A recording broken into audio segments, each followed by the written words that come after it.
Ladies and gentlemen,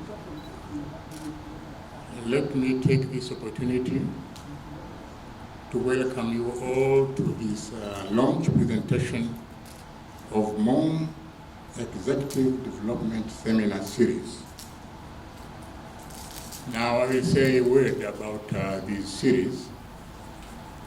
The objective of this series is to provide a platform to intellectuals and scholars to touch base with the general public on matters of great moment to the future of our nation. To paraphrase Karl Marx, the idea is not merely to explain the world, but to transform it. Now, after engaging themselves in intensive inquiries into challenges facing our people, the scholars have an intellectual and moral responsibility to share their knowledge with others, as well as to offer suggestions in resolving the problems facing our nation. Now, in this curtain raiser presentation by Professor Mussa Assad, he is setting the tone by confronting one of the major problems facing our country, and that's the problem of corruption in the public sector. He will be looking at the manifestations, its enablers, and he promises to end up by giving suggestions of its cure. Now, let me also say a word about who is Professor Assad. I'm just touching on his educational and professional background. Professor Mussa Assad graduated at the University of Dar es Salaam in 1988 with a Bachelor of Commerce. And thereafter, he acquired a professional diploma in accounting, Dublin City University in 1990. And then he has a Master's of Arts in Financial Control at the same university, Dublin City University in 1991. Thereafter, he did his doctoral studies, and he has a PhD in accounting from University of Southampton in 2001, 20 years ago. And in professional qualifications, he is a certified public accountant because he acquired his CPA in 1993. Now, his current position is the acting Vice Chancellor of the Muslim University of Morogoro. However, his previous immediate post, for which he is very well known, was the Controller and Auditor General of the United Republic of Tanzania from 5th November 2015 to 4th November 2019. Now, his academic posts include, he's a Professor of Accounting of Nanjing Audit University, China, from July 2015, Associate Professor of Accounting, University of Dar es Salaam, Department of Accounting, and he has, in terms of publications, he has written several books and many journal articles. I'll just mention one case study, which is not included among the journal articles, which he published in 2011, 10 years ago. Fraud at the Central Bank of Tanzania. This was published in Emerald Emerging Markets, Market Case Studies. Now, it is my pleasant task now to invite Professor Mussa Assad to deliver his presentation. Professor Assad, please.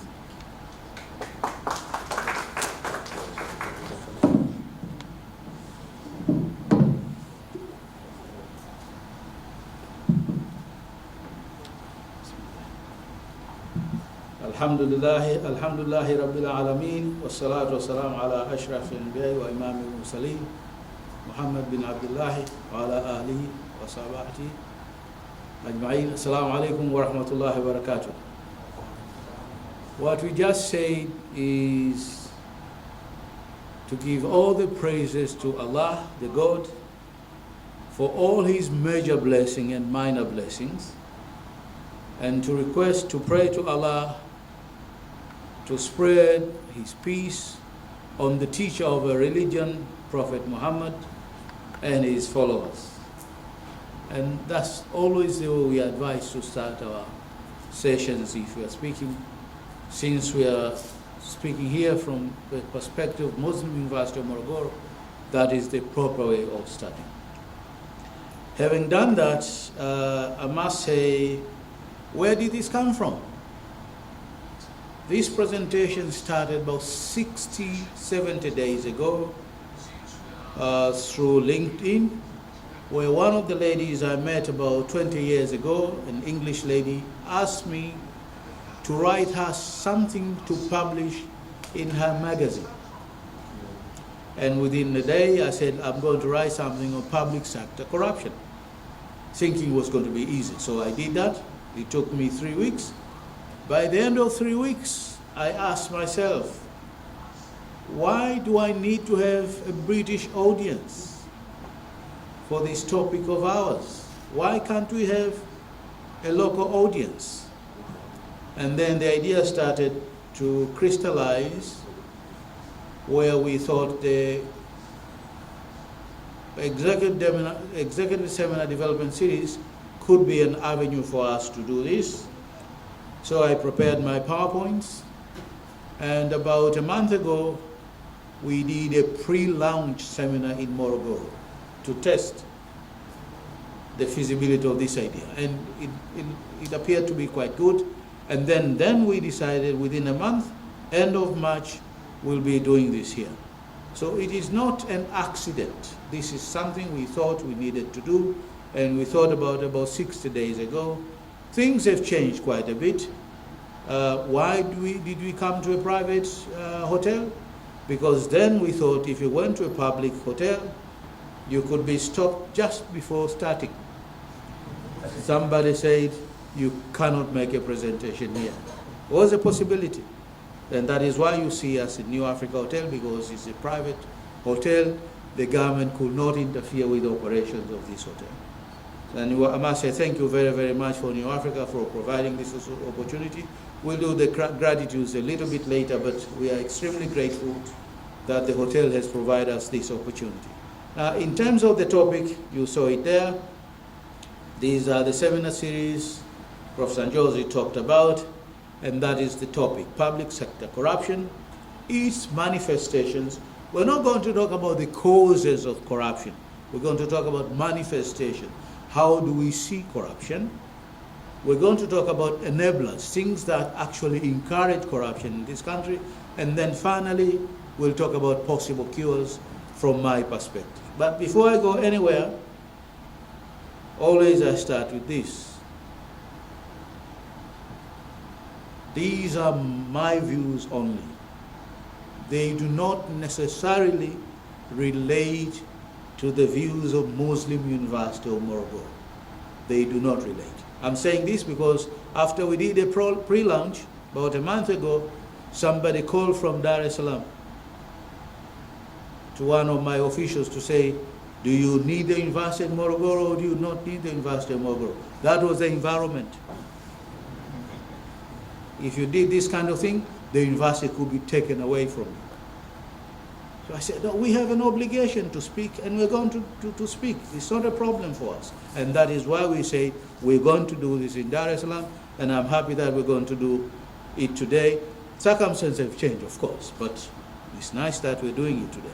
But this is a proper disclaimer for us to say, these views are mine alone, no relationship with Muslim University of Morogoro. Of course, I'm there, and we did a pre-launch there, so there is some association, but these views are mine alone.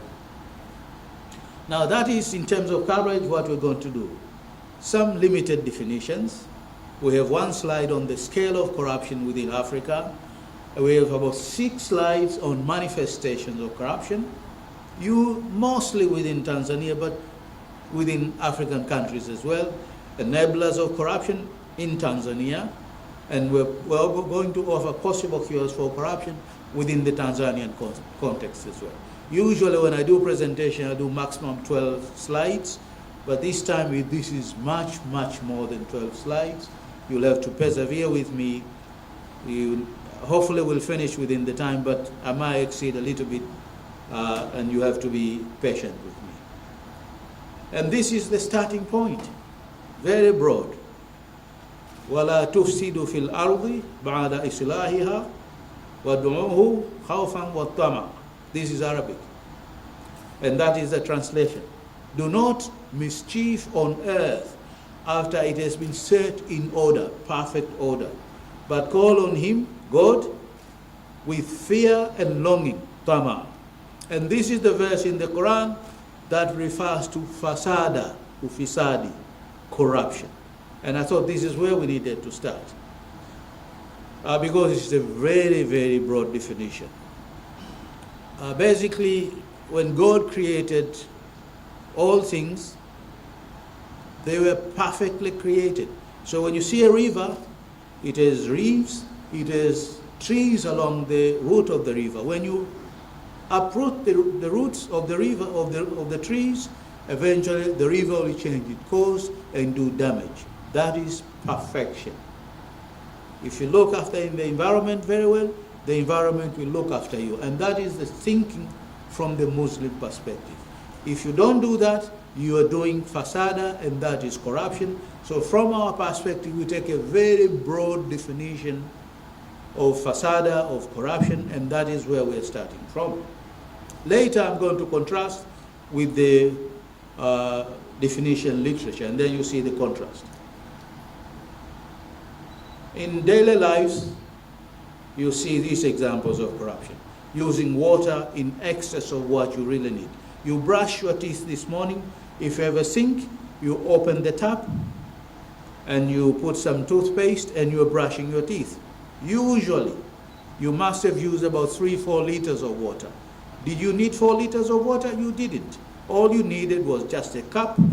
Use a cup and you brush your teeth, and the maximum you need is just a cup, maybe half a liter. But every day we use 3-4 liters to brush our teeth, and that is from the perspective, the definition I gave earlier, that is fasada, that is corruption.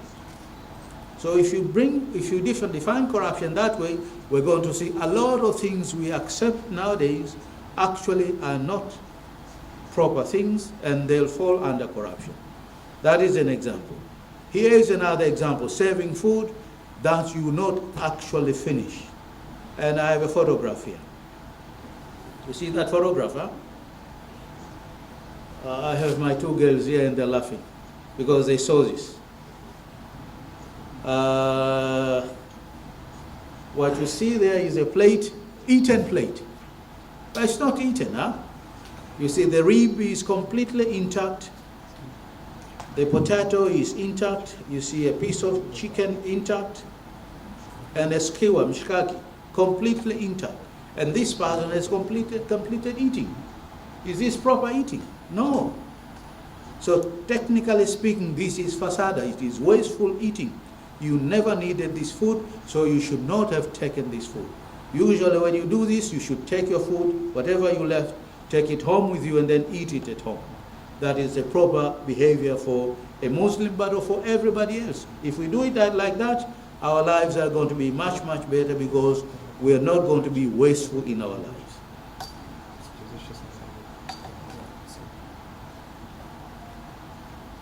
This is something we don't want to talk about, but it is an issue. I remember about 3 months ago, I met a guy, a Pakistani guy. I was working with him, and he asked me this question: why is this normal here for children to be born out of wedlock? And I said, no, it's part of our lives nowadays. It's happening in every family. It does happen in every family. Why? Because we have tolerated corruption. Technically, sex out of wedlock is corruption. It is not the way God meant for that to be done. So this is an example of corruption as well. And I know you have a lot of other examples as well. This is just the beginning to provide us a broad definition of what is accepted and what is not accepted in our daily lives. We'll come back to a few more slides a little bit later. And these are things, as Muslims, we need to be saying. Look at that slide there. It says, if the hour of resurrection is about to be established, the parapet is sounding, and you have a seedling on your hand. The hadith said, plant the seed. Plant the seed. You know the hour is arriving. The hour of judgment is arriving. I'm losing that, huh? Oh, okay. What is the problem?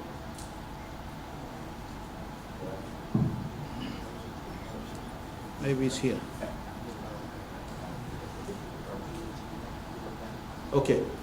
So the last hour, plant the seed. Plant. You know, it may not grow. Possibly one may not grow. But it is not your business. Just plant the seed.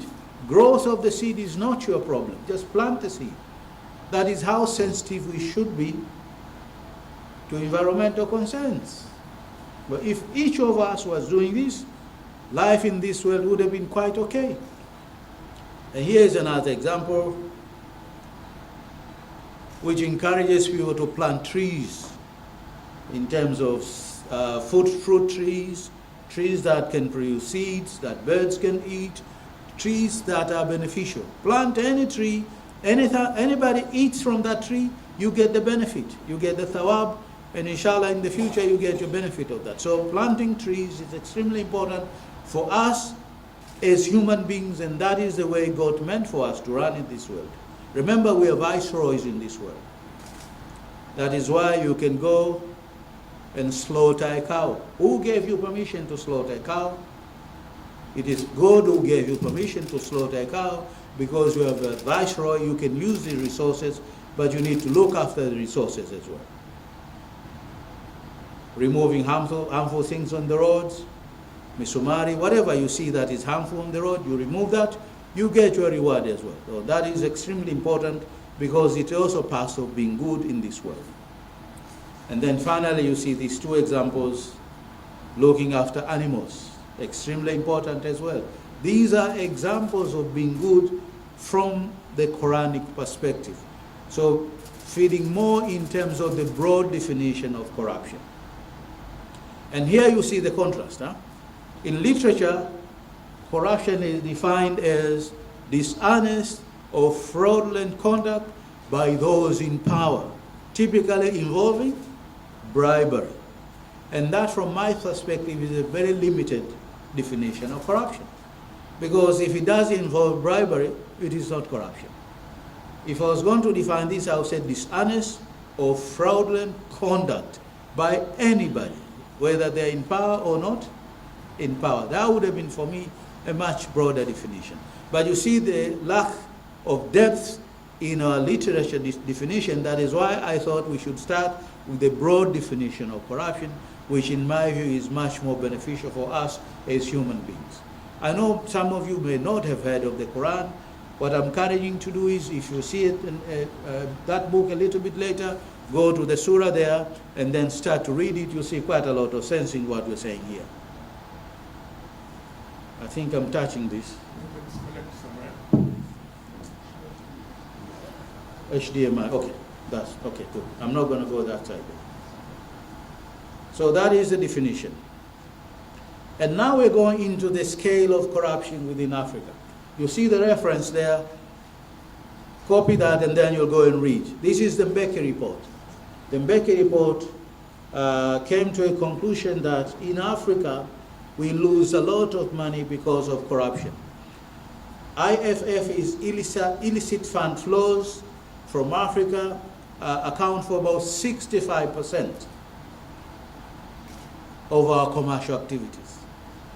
And 30% is criminal activities, and 5% of that is from corruption. In total, they're talking about $50 million every month, $50 million, I think $50 billion every month, not million, $50 billion every month. A lot of money within the African context is lost through corruption. Maybe you can read that a little bit later. But I'm going through a little digression here to set up the context of corruption within Africa, comparing where we are in 1950s with where, for example, Asia was in the 50s as well. So when you look at Asia versus Africa, you'll see that we were all colonies in the late 50s. And we have differences in terms of our belief systems, in terms of our thought processes, the words that were being given in the 60s, and the action that we took. 50 years forward, Africa still a very precarious balance. We have a huge leadership void. We are divided, and there is basically low growth in our economies. So we have become basket cases for poverty. We have become basket cases for a lot of things that are not good. While in Asia, you look at Singapore, it has become a very good success story. Why is that? And I only offer two reasons. One is we did not push for technological diffusion in our lives. And number two, we never had strong, sound, consistent, thought-led leadership. Those two reasons only. Now, I give this example. 1990, when I was in Dublin, I went to a supermarket and I saw jackfruit, fenesi, in a can. Jackfruit in a can. I bought the can, and you see in the can, a cooperative in Malaysia was producing that jackfruit. 1990, a cooperative in Malaysia was producing that jackfruit. Exported to Dublin, 1990. What do we do with jackfruits here? We are processing a bit. If you went out down the street, you'll see along Independence, which street now, Independence? Samora, yeah, sorry. We were here many years ago, so I know this is Independence. Samora Avenue. Samora Avenue, if you go this way, you'll see boys processing jackfruit. What do? They cut it in pieces, they check the fruit, the seeds is taken out, and then they package it in plastic sheets. And then the sheets are sold to you 1,000 shillings. Can you export that? You cannot. So our technology is very, very feudal. We are still in the feudal mode in technology in these countries, not only Tanzania, but the whole of Africa, while our colleagues in Asia, they have moved much, much faster. And that is the reason why we are backward still today. Number two, look at our fishing industries.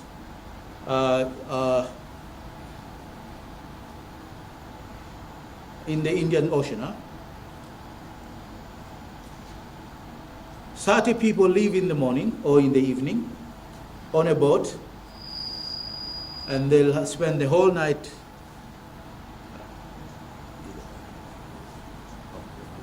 They'll spend the whole night in the seas, and they'll come back in the morning with a catch. They'll sell the catch and get maybe 60,000, 70,000. 60,000 divided by 30 people, you get 2,000 shillings. And they've been doing it years in, year out for many, many years. And nobody sees that as a problem. So our industries are very, very backward. Even the processing of fish. You go to the ferry there, how do they process fish? It's kuni and the frying trays. And that is what you call feudal. Fire was discovered just before the feudal mode. Fire in the Stone Age. Just after Stone Age, we discovered fire. And then we are processing fish today using exactly the same process. And that for me is very, very backward. Our people, they come all the way up to the shores of Tanzania. They catch the fish, they package the fish, and they sell the fish to us. Kibua wa Kichina, we buy the fish. But they have industrial operation. A ship that can process its own ice, they'll go for a whole week without coming back to shore, process the fish, and then sell the fish. That is how you need to go about developing a fishing industry. We don't do that. So number one, our technological diffusion is very, very low. Not only in fishing, but even in farming We don't do technology in farming. We should do that, and that will become the basis for us to develop. That is number one. Number two, thought-led leadership. If you assess Mwalimu Nyerere, Mzee Mwinyi, Ben Mkapa, JK, Magu, and currently we don't have enough time to assess. If you look at the 5 phases, I think only one, my own view is only Mwalimu gave us thought-led leadership. Thought-led leadership.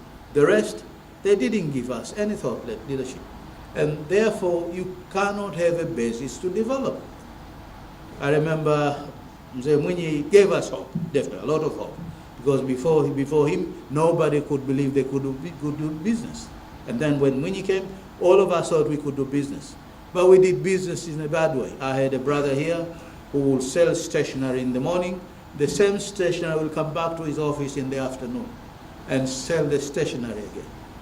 So that is basically theft. But it was allowed at that time, people would do business like that, and that was not proper way to do business. So my view is that was not very well thought of leadership. Mkapa similarly, I don't think he gave us thought. It was good, but he never gave us thought. You see later I'm suggesting that his phase was the thuggish government. Because that was the only time where we had civilians getting killed by people from the government without any explanation. And that for me is thuggish behavior. And then of course we had to go through JK. I don't know, but I don't think he had a very well thought out strategy how to push this country forward. But I mean, a lot of credit is given to him. And then of course the late Magufuli. I don't think there's any clarity in terms of what he wanted to do. My view is a lot of what he did was not very well intended for this country. We'll see as we go on, but I think there are a lot of problems there as well. So in summary, we didn't have very good thought-led leadership in this country. As a result, we have struggled. When you look at Singapore, leadership of that country was best and was consistent throughout. You could see merit, and people who were good got the jobs and they did the job properly. People who were bad, they got punished and punished properly. If there was a power cut, you can only power cut once. After that, the ministry responsible for energy loses the job, and the next minister will be told, look, you're given this ministry, I don't want to see a power cut going forward, it is your job. And that ministry will make sure that there are no power cuts and there will be no power cuts. That's the way you want to run the government, but we don't do it like that. I know countries that have never had a power cut, never had a power cut. But we do have power, in Morogoro we have power cuts 16 hours for 3 days running. So my view is we do not have thought-led leadership across in this country, but also in other countries as well. Towards the end there, you see Peter Eke, 1975. Peter Eke, 1975, he published a paper, and that's the title of the paper, Colonialism and Two Publics in Africa, a Theoretical Statement. Very briefly, what he says is, before colonization, Africa was perfect in terms of the morals of people in public and the morals of people privately. But with colonial education and the emerging of the civil servants, our morals in the civil service became different from our morals in the primordial public. So the civic public and the primordial public. In the primordial public, we got nothing, but we gave a lot. My view is primordial public is our local government, and civic public is our central government, to put it in context of Tanzania. So then it was okay to steal from the civic public to benefit privately and to benefit the local government. But it was unethical to steal from the local government, because the local government put you through school. The KNCU in Moshi put you through primary school, put you through secondary school, put you through college. So how could you come back and steal from the local government? So the local government was suckered while the central government, you could steal from the central government. That is what was emerging in the early 60s, 70s onwards. What I see now is you can also steal from the local government. What we see that nowadays, people can steal from the local government because it is not actually local. It is not actually local is where you came from. So Machame employed a boy from Machame to lead the local government in Machame. So he was leading locally. But nowadays, a guy from Beira will be leading a local government in Dar es Salaam. So he has no morals in the local. So he will steal from the local. So what we see now is the person is not prevented from stealing from the local government, and that is not proper. This is what Peter Eke was saying in 1975. I'm bringing it into the context of Tanzania as we have it now, and I think it makes quite a lot of sense. But did we have no problem in the before colonial past? We did. When you went to the chief, you went with a cow, a goat, and from where I'm coming from, that perhaps was corruption, was it not? I mean, we will, in our tribe, will say that is okay, it's not a problem. But I think now that looks like to be a problem, as then it was. And then perhaps we'll go to the main ones, manifestation of corruption, and I'm going to define manifest. This is the definition of manifest. To show something clearly through signs or actions. So what is critical here is there must have been a thought process. There must be a thought process. So when I say corruption in the minds of executives and managers, what I mean is these executives and managers have thought through something and acted in a way that we now say it was corrupt. And I have examples here. People who were otherwise brilliant, I know them, I worked with them in University of Dar es Salaam. They were appointed to political posts, and they have been transformed significantly into people who are completely uncritical of anything. And you say, why is that?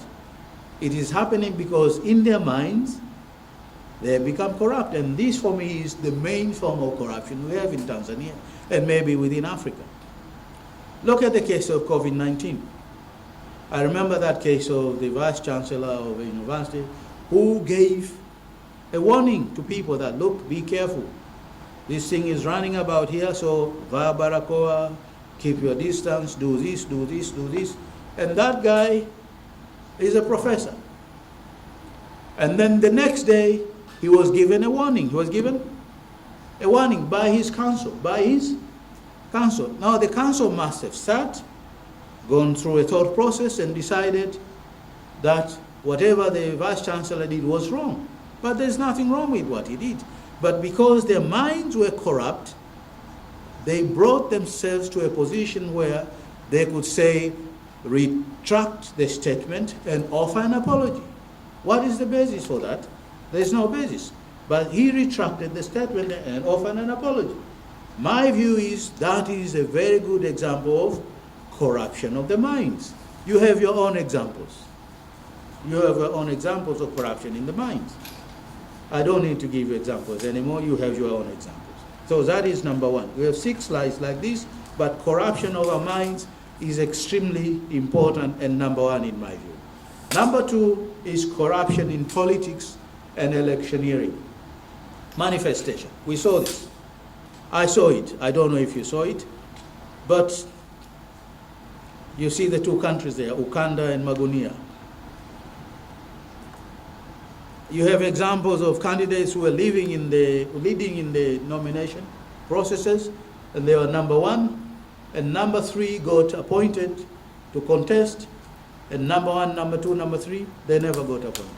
We never got any explanation. Only the executive decided, I'm going to appoint this one, finished. What is that? From where I'm coming from, that is corruption.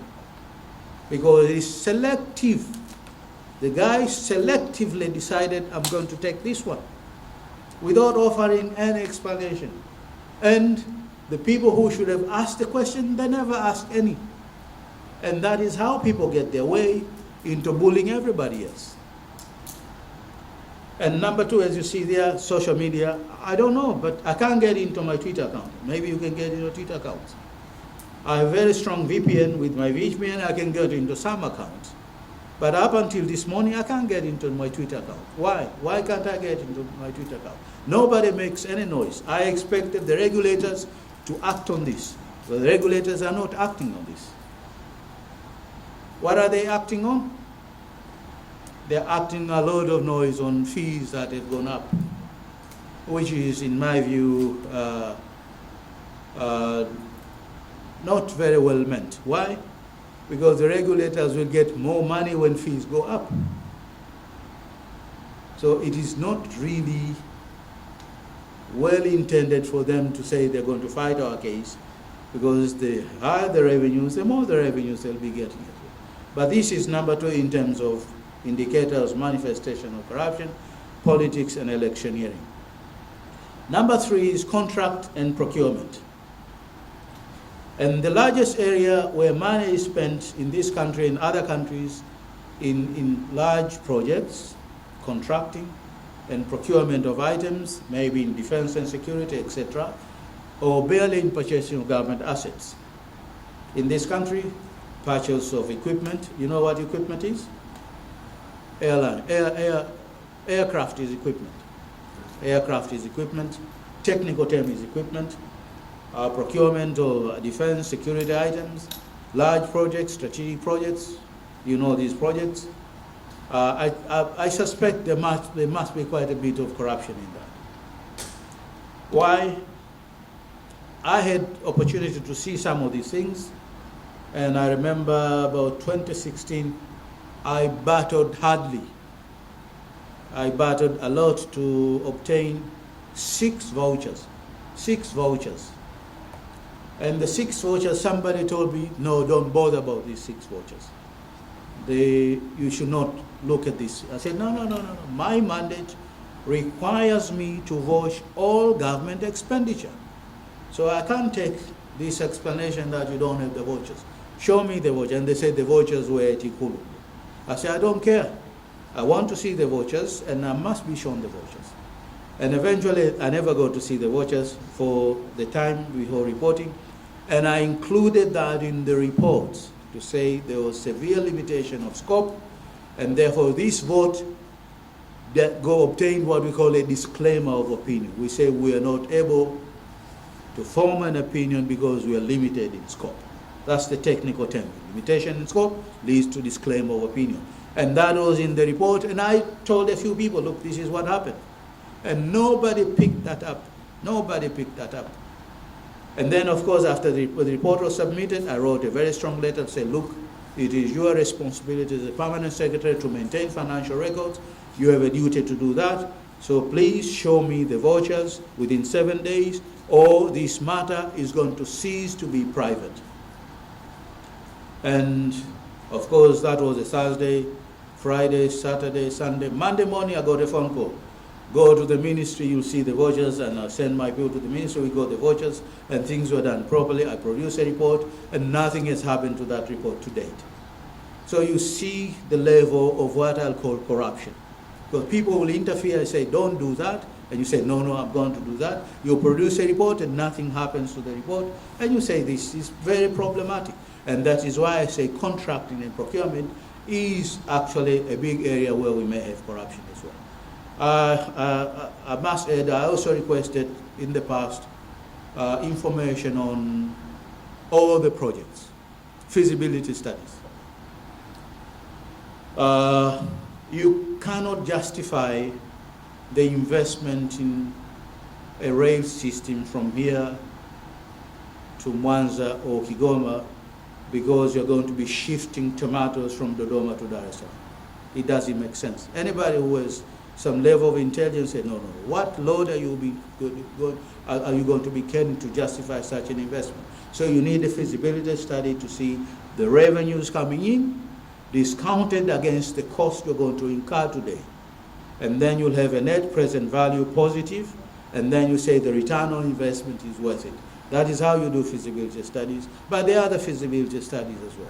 And I got a single letter from 3 different ministries saying exactly the same, that you have not come to the end of the year, so we don't have the financial reports for you to audit, so maybe you wait until we do financial report. And I think, look, my thinking is not financial audit. I'm doing here a technical audit, which is an audit of the idea and the audit of the processes, so that we can solve problems before they actually occur, or rectify problems before they actually have major impact. And everybody said, no, 3 letters from 3 different ministries, exactly the same way. And what I meant was that must have been collusion. That must have been collusion. I knew one of the peers. I spoke to him and said, what is this nonsense? And he says, no, we met and this is what we decided we're going to do. So in government, they collude to do these kind of things because they want to protect corrupt practices in contracting and procurement. Maybe as we go forward, we might see these things. And this is number 4, I think. Tax revenue collection and fraud generally. Fraud generally. In the past, as you could see, people who were able to give money to the government got some tax breaks. Tax breaks would be, for example, ability to import rice when there's shortage, or ability to import sugar when there's shortage, or ability to import something when there's shortage, and they got preferential treatment.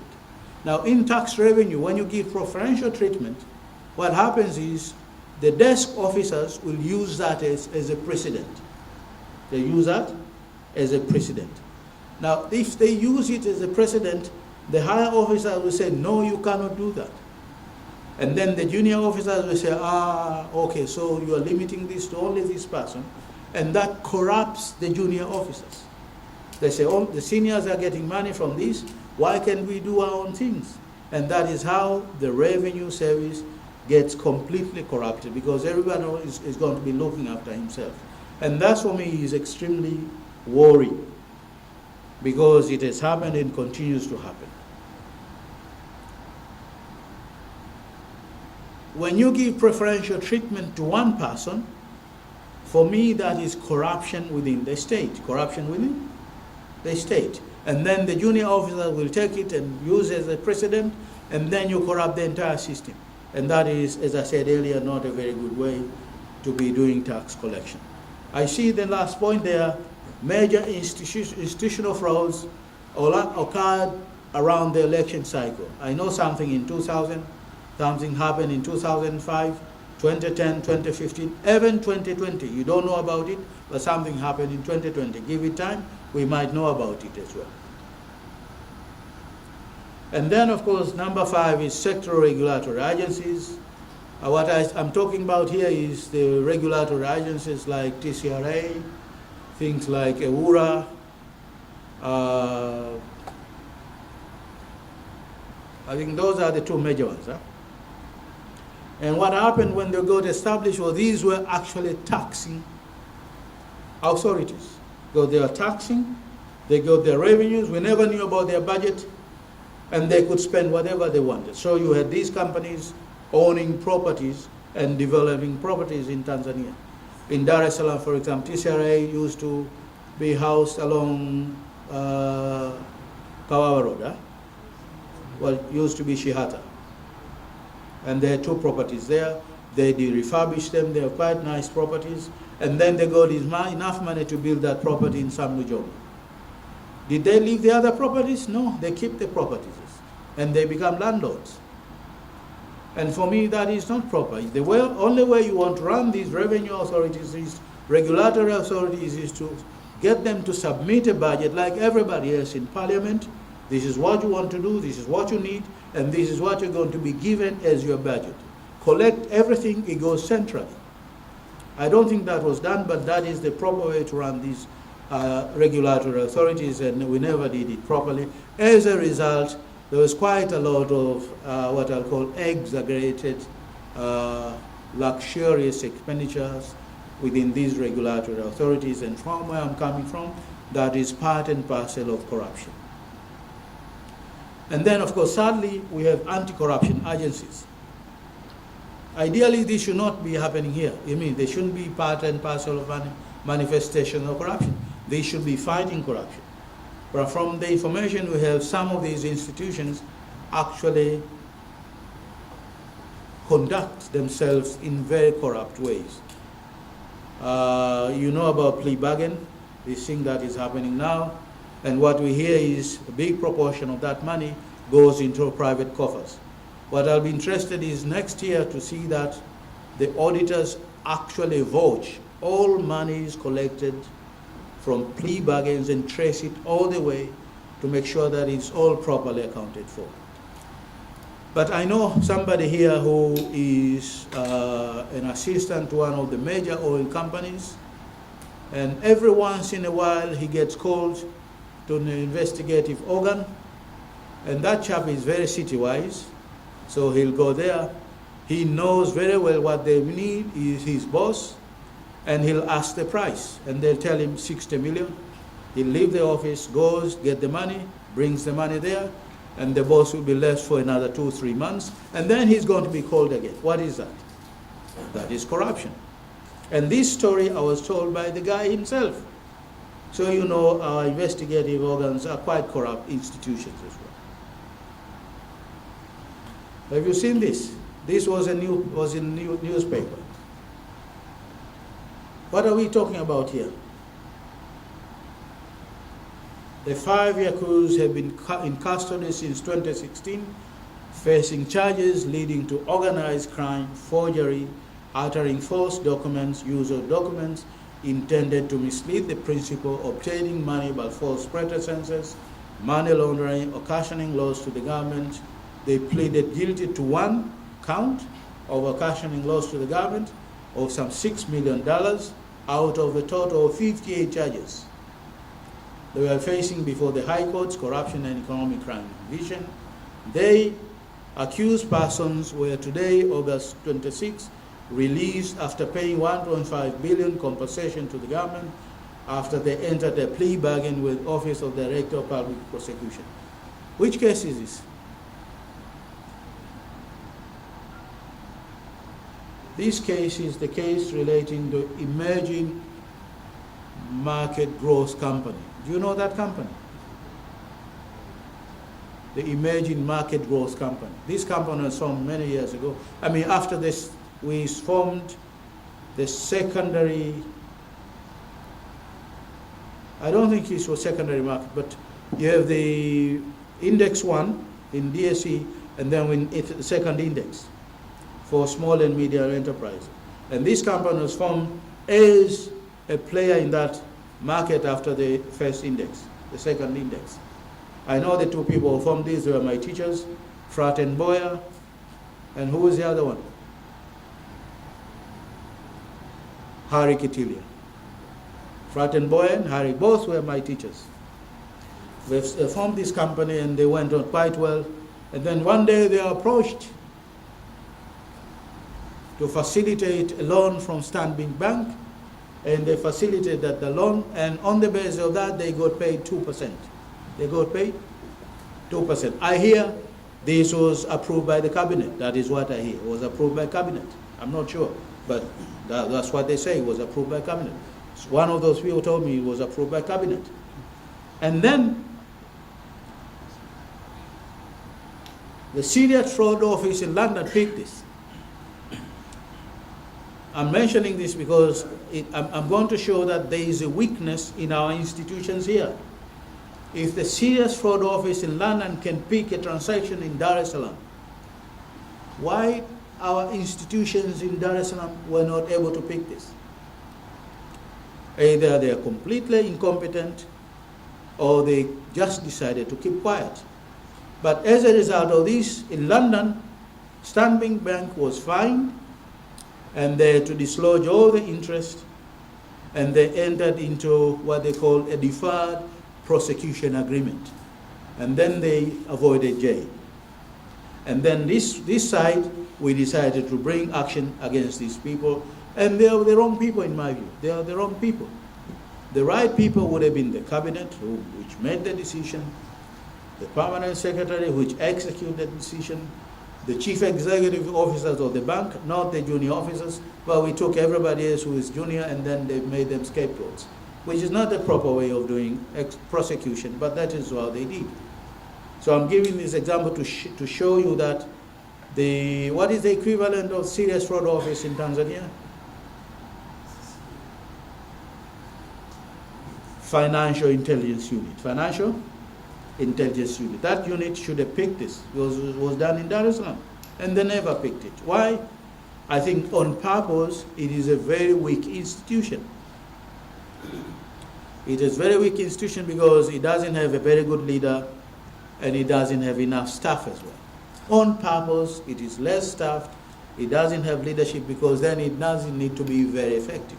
But this is where we need to start if we're going to improve our fight against corruption.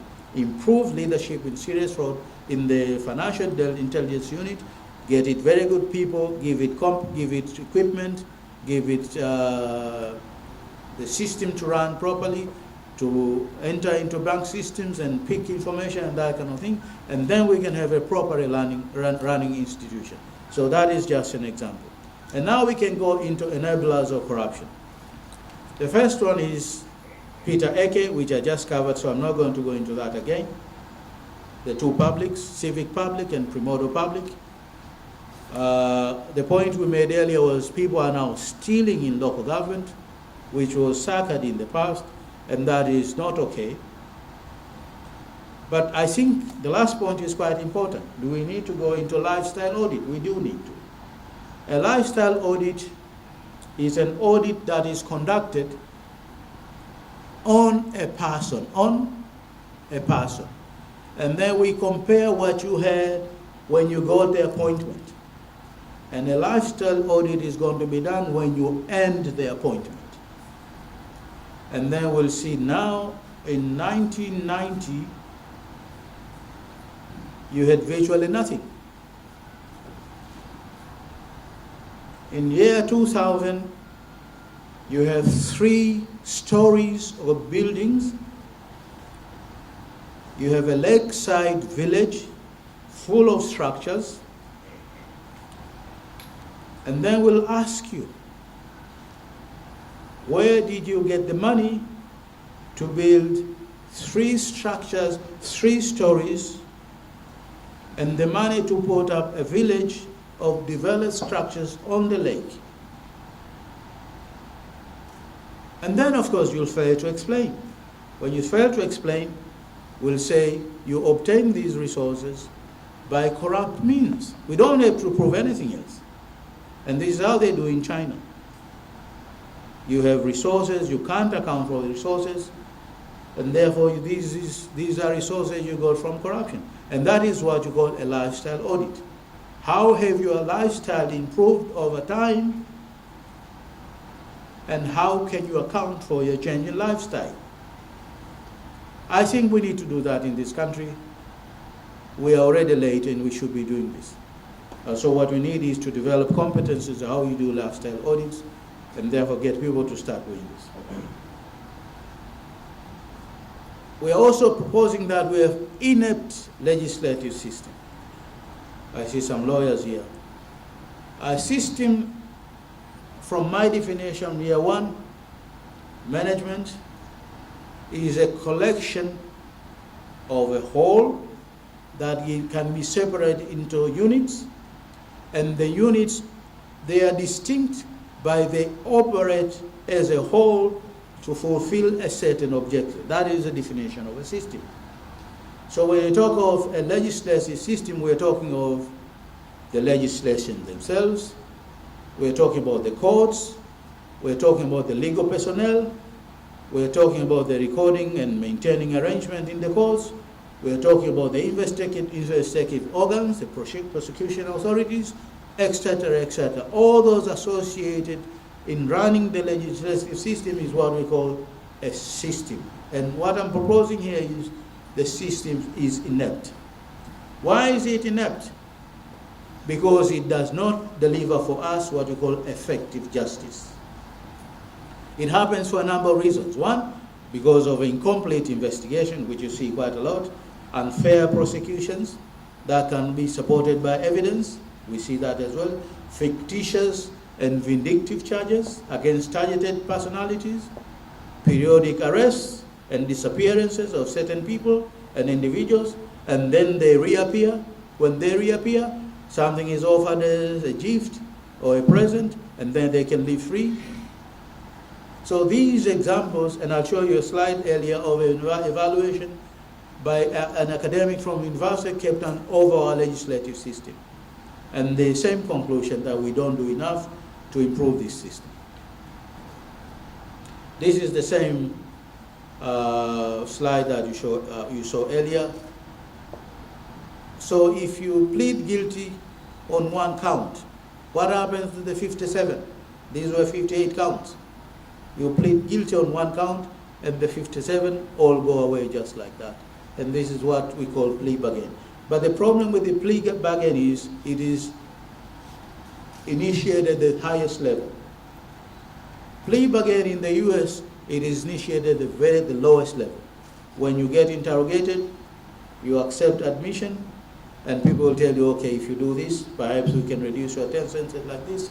And then you enter a plea bargain, and that is entered, and that is how you get your relief from the lowest level. But here we do it from the highest level. Why the highest level? Because that level needs a lot of benefits as well. That is my theory. At the highest level, that is where the benefits are needed.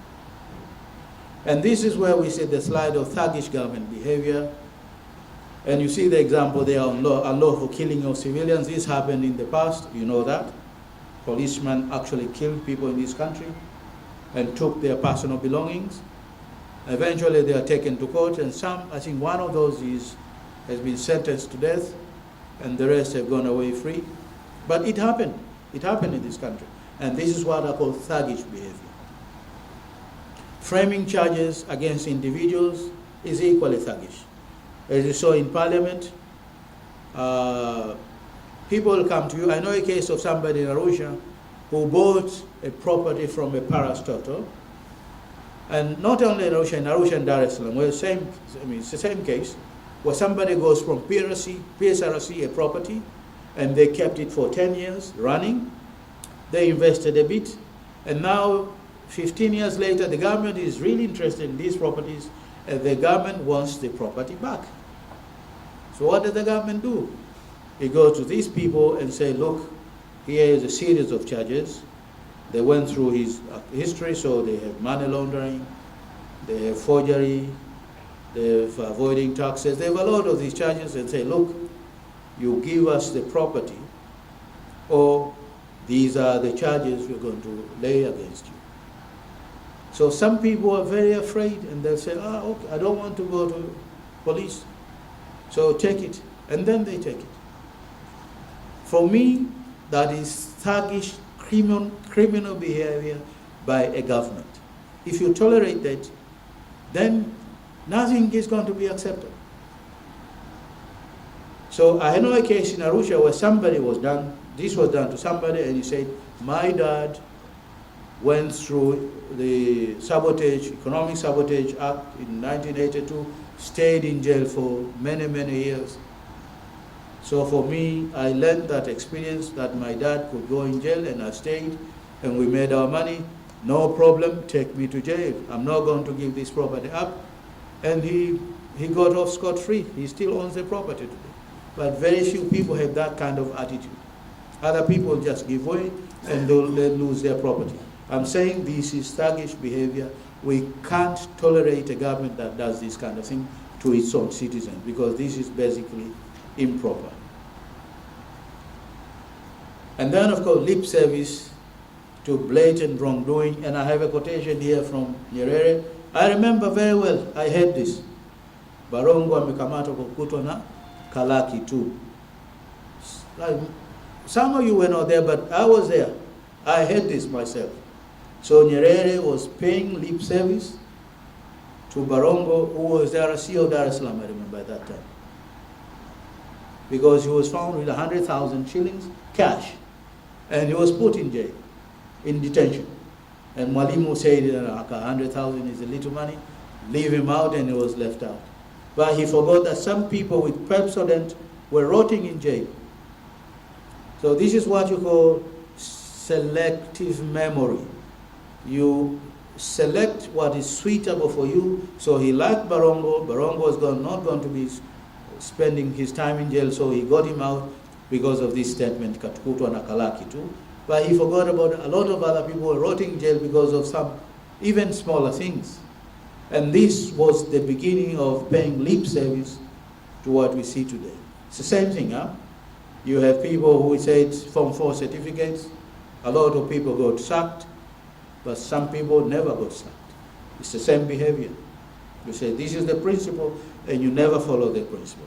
That, from our broad definition, is an example of corruption. You like it or you don't like it, that was corruption. And this is important, opaque operations within an era of transparency. The point we're making here is currently you see a lot of digitization in government, a lot of digitization. You pay for anything, you can do it electronically, which is excellent. I really commend that. Very good for the government to go digitization. In the past 5 years that was done, and was done very, very well. My point is that has got to go backwards. As the government decides, we should also see. So they collect the money. When they spend the money, we should also see. This conversation now that the Bagamoyo project was good, we should have seen when the project was being floated. So the proposal, all of us should have seen the proposal, and all of us should have been able to evaluate the benefits of the proposal, so that nobody will tell us it's not a good proposal, because we can see the benefits. In any case, our lives are always a negotiation. Remember, even crossing a road is a negotiation. So in negotiation, you'll be told conditions, you sit down, you offer counter conditions, and finally you come to an agreement. That is how negotiations are done. You don't receive conditions and say, oh, no, impossible. Nobody will accept this. Of course, but offer your condition, and then you can meet somewhere in the middle. That is how you negotiate. It is not just, oh, no, I'm not going to consider this. And we accepted it. We accepted it. Only now we are going to do revisions, which is not a very good way to run a government.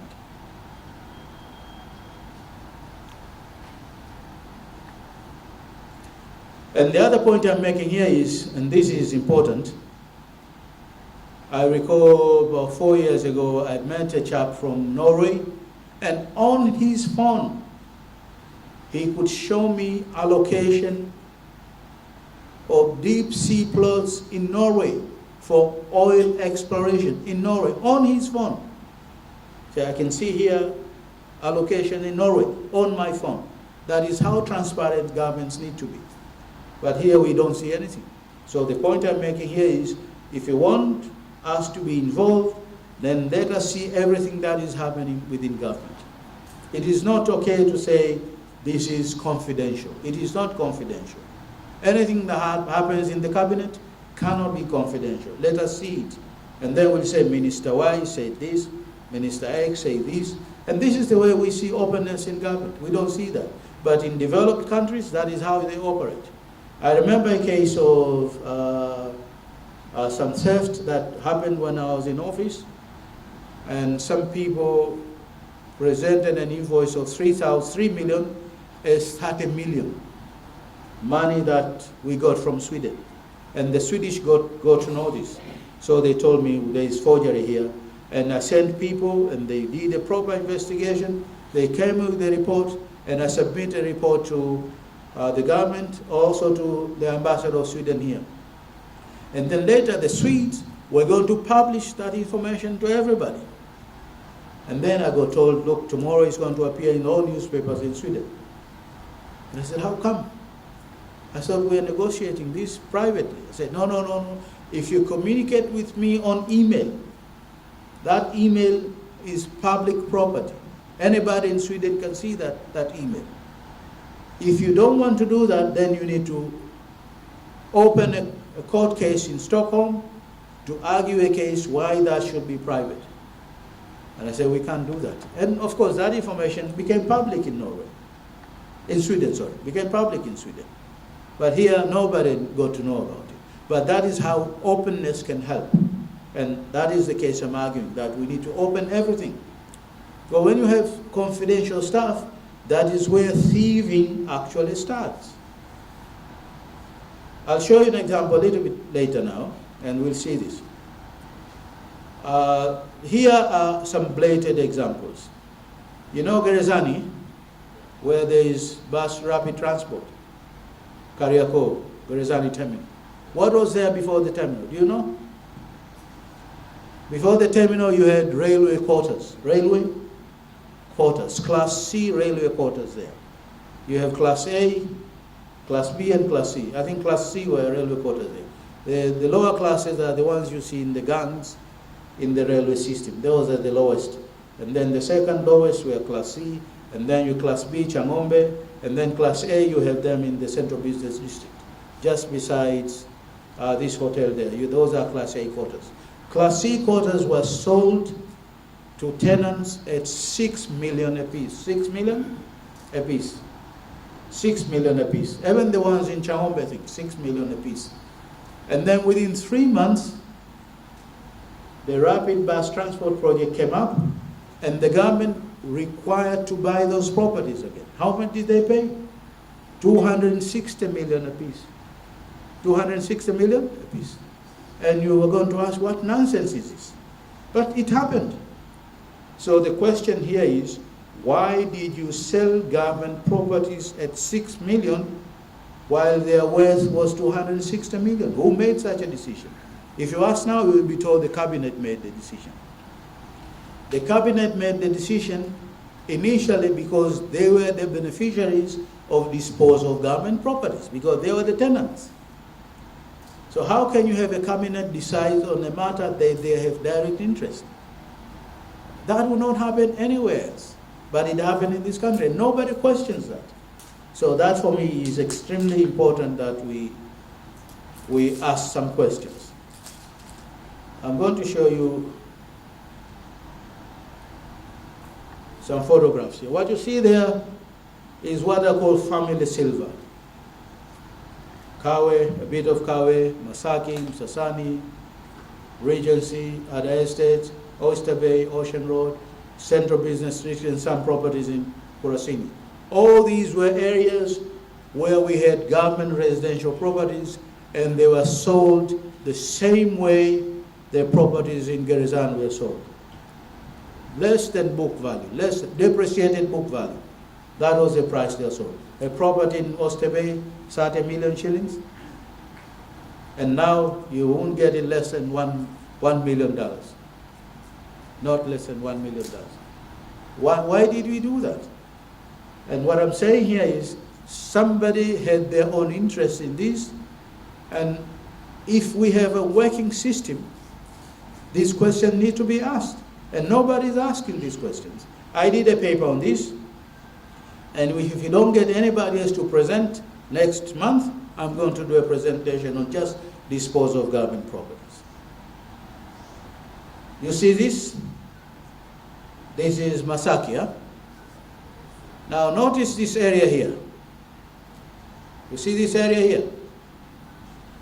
I'm going to show you a next slide, and you're going to see that this area here is now gone. Is now gone. There, you see? This area has been cleared. This area has been cleared. Do we know about it? We don't. I did this photograph just a week ago. That old photograph this photograph was done about 10 years ago. And about a week ago I did this photograph, and you can see some of the properties in Masaki has been cleared. You know who is the occupant there? It's the army. The army occupies that corner of Masaki because there are some batteries there for defense of the city. So what happened for this part to be taken up? What process was undertaken? Nobody knows about it. I don't know. I know Mzee Kasongo lives around here. Maybe he may know. But this property is now taken up, and it is now residential. So what process was undertaken? We don't know. In a proper working democracy, this information should be asked, and we should be getting answers. It's not enough to say no decisions were made. How were the decisions made? Who made the decision? Who benefits from this decision? They are very important questions we need to be asking. We don't ask those questions. You see some more photographs here of the same. And this is, I think, more or less the last one, acquired stupidity. is, and here is the definition of being stupid. Nyerere mentioned this and said stupid is an attribute like being tall or being short. You remember that clip, huh? Silly, unwise, showing poor judgment or little intelligence. That is what stupidity is all about. So, as we can see, it is not internally consistent, but it is a term that I think is right for me to use now because of what we have been able to see in the recent past. Otherwise, you cannot explain why people who are otherwise intelligent taking stupid decisions. They must have acquired this attribute. It is not fit for them, but they must have acquired this attribute, which is very sad. So you see on paper people are very, very intelligent, but they make decisions that do not make sense. I've seen a professor of botany who goes on public to say COVID does not exist, without any indications as to why it does not exist. And he has seen people die. He said, why is he doing this?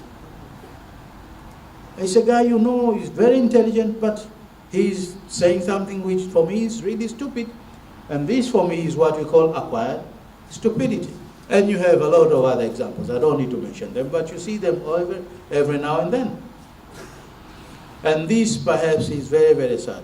My view is, I think about 56-60% of people in service are not fit for purpose,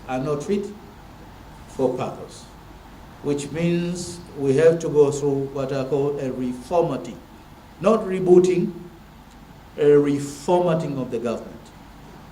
Get rid of a lot of people and start afresh. I'm going to talk about that as part of the cure going forward. And this is another case of enablers, weak investigative tools and competencies. And I'm going to show you an example here. This is a quotation from Cape Town. You can read it. 3 academics from University of Cape Town did a study.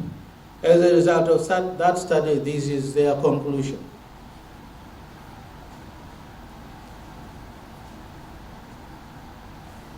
The point here is about 50% of the decision of the High Court threw out cases because of major defects during the trial from junior courts. And that is all. They are questioning why is Tanzania's highest court or the judiciary, the justice authorities, not doing anything to rectify these problems? That is where the question is. If we have serious faults in the lower courts, the onus to rectify is on the judiciary, but also on the Ministry of Justice. And they do nothing. This is a problem. And they demonstrate that it's a systemic problem that we don't resolve. And I'm thinking very broadly, basically because of stat capture. There is not sufficient independence from these organs to be able to do things on their own. You remember the case of somebody saying, I'm giving this money, but you have to make sure that you make judgments that help us generate more money. What do you expect? You expect straight away the head of that unit to confront the guy and say, look, my friend, my work is very independent.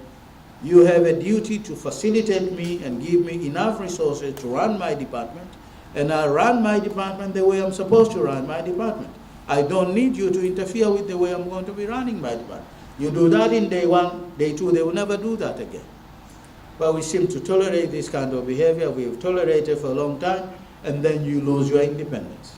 It's a serious problem, which I faced, but I'm not that kind of person. So I'll speak my mind, and people don't like it, and you live with the consequences. But here is another example.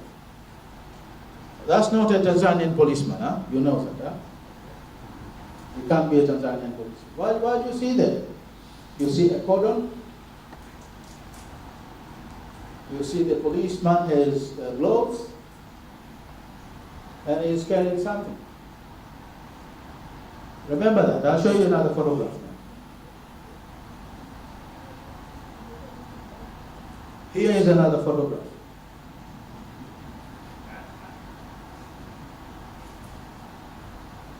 The story about this photograph is Honorable Nape lost his pistol. And his pistol was a Glock. Anybody who knows one or two things about prison will know what a Glock is. If you look at that, what is wrong with that photograph? It's contamination. It is contamination. And you see that all the time. When you have a theft of a car, a police car, do they come with gloves? No. They just open the door, try a key, and that is contamination evidence. They do that all the time. Why? Because they don't have the right skills and competencies. And if you do that, and you go to a court of law, you're going to lose the case. So this is number one. We have weak competencies and skills in our system. I'm going to show you a Glock. Huh? That is a Glock. You see the difference between that Glock and that pistol on the top? A Glock is just like a Glock. Very well designed. I don't know how many of you have a pistol, but this is a Glock. It's the Mercedes of pistols. Very good machine. But you see, that is, the top one is what we call CZ75. A CZ75 is a good machine as well, but if Mabosasa says we captured the pistol that was stolen from Nape, and you show me a photograph of CZ, and I can see that is a CZ, that is not a Glock. So the impression you are giving is you are mediocre in your work. And that is not proper. It is part and parcel of what we call corruption. We are doing just a little bit more than 1 hour now. Please bear with me, I'll be finishing soon. And critical here is the 3 roles of collecting evidence, preservation of evidence, and submission of evidence in courts of law. If you fall in any of those 3, your court case is going to be weak. And these are the 3 areas where I think we are extremely weak. And I think it is the role of the judiciary and the Ministry of Justice to make sure that all our investigative organs are very good in these 3 aspects.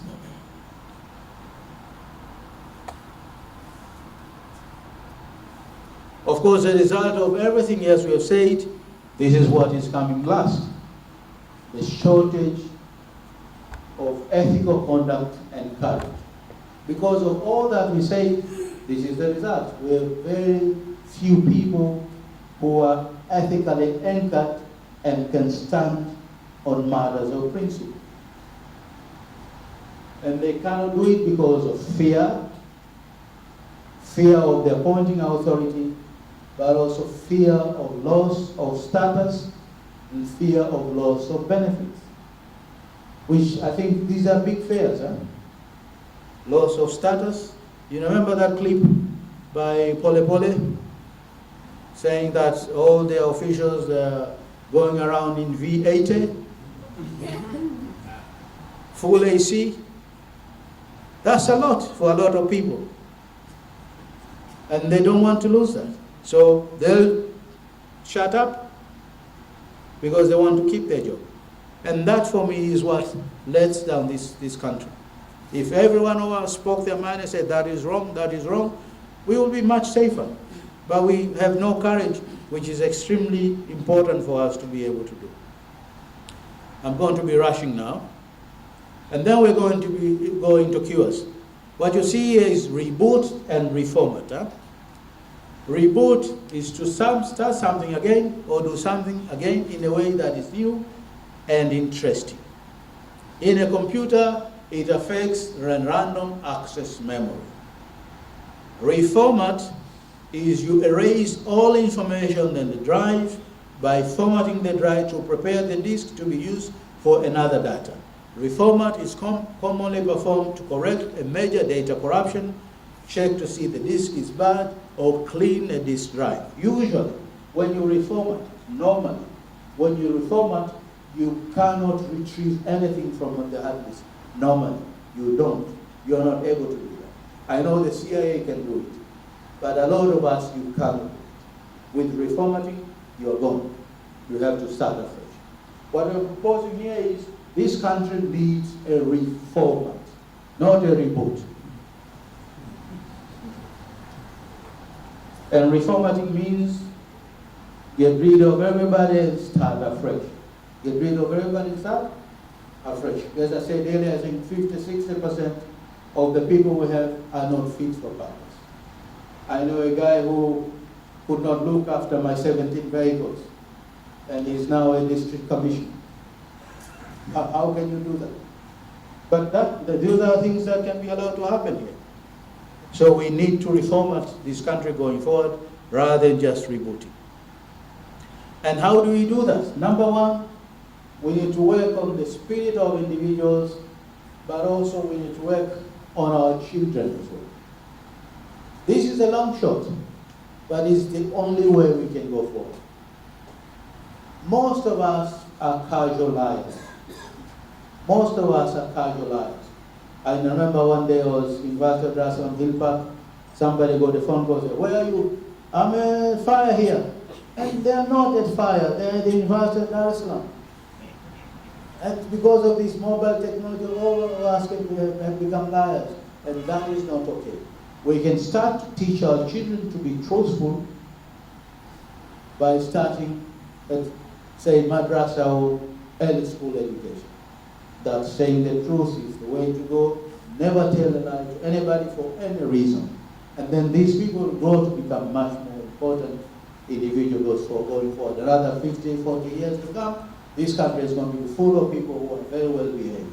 And that is where we need to start.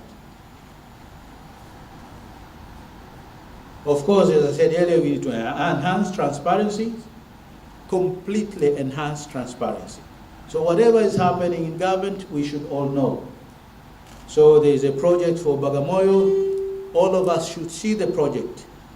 If the proposal comes from China, it should be available for all of us to see, and then we can see the benefits. We can also see the cost of that project, and then we can get involved in discussion and say, this is a good project, or this is not a good project. What we have now is somebody saying, this is not a very good project, and now we have a revision, so maybe we can consider it again. But are these people still there? They're not there. So you have to go and negotiate from a very weak position, which will not give you anything. So enhancing transparency without any boundaries or limits is extremely important if you're going to have a cure. Of course, we have tough legislations, but we need even tougher legislation. I give here the example of the mafia in the 90s in New York. They were very, very strong. But then they instituted the Racketeering and Income from Corrupt Organization Act. They call it the RICO laws. And the RICO laws will send you to life in prison. Life in prison. So you have the bosses, and the junior bosses, they call them the couples, and then the soldiers. If a soldier was caught, and there was enough evidence to send him out for life, and the FBI will offer him something if he provided information. He needs to compare life in prison against snitching against some of his people. If you're going to offer him witness protection, change in ID, change in location, whatever, and that was offered, the soldiers will be willing to do that. And the soldiers actually sold out secrets on their couples and their bosses. And that is how the mafia was defeated. Very strong legislations, and then you encourage the people at the lower end to provide evidence against the people at the top end, and then the cases become successful, and that is how they did the RICO laws and solved the problem of the mafia in New York. We should do the same here. You know, the RICO laws, they'll catch you with your properties. And then the onus to prove it is their disease your property is on you, not on the prosecutor. Show us where you got the money for this. If you can't show us, by implication, this is stolen, racketeering, and the money belongs to the government. Straight away. These are tough laws, and these are the kind of laws we need in this country as well. Of course, severe punishment is just what I was just mentioning. But not only punishment, we also need to reward people properly. And here is a quote from our friend Lumumba. I saw it, I think, last week. In Japan, a corrupt person commits suicide. In Japan, they'll commit suicide. In China, they'll take him to a firing squad. In Africa, they'll come for an election.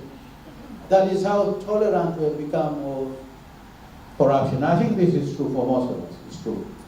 People who have stolen money, they eventually came and became MPs, and then they run, and then they become ministers, and then they supervise whatever they did wrong, which is not the way we want to do it. I think we're coming almost towards the end. And the last one is, as I said earlier, rewarding courage and independence. So if you're going to punish in a tough way, we also have got to remember to reward people who are doing it properly. So the people who are doing it wrongly, they get punished, but the people who are doing it properly, they need to be properly rewarded, not be punished. And I think this is the last slide we're going to be having today. And I want to thank you very, very much, my friends, for making up the time to come this morning and listening to me. I think this should have been a conversation, but since I was at the top, I needed to deliver this, and then you can ask any question that you may be having. I don't know who is going to be running question and answer session, but here's the man. Thank you very, very much.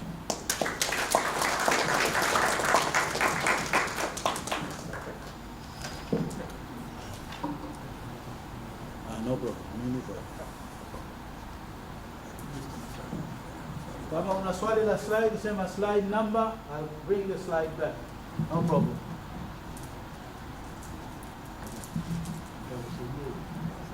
No.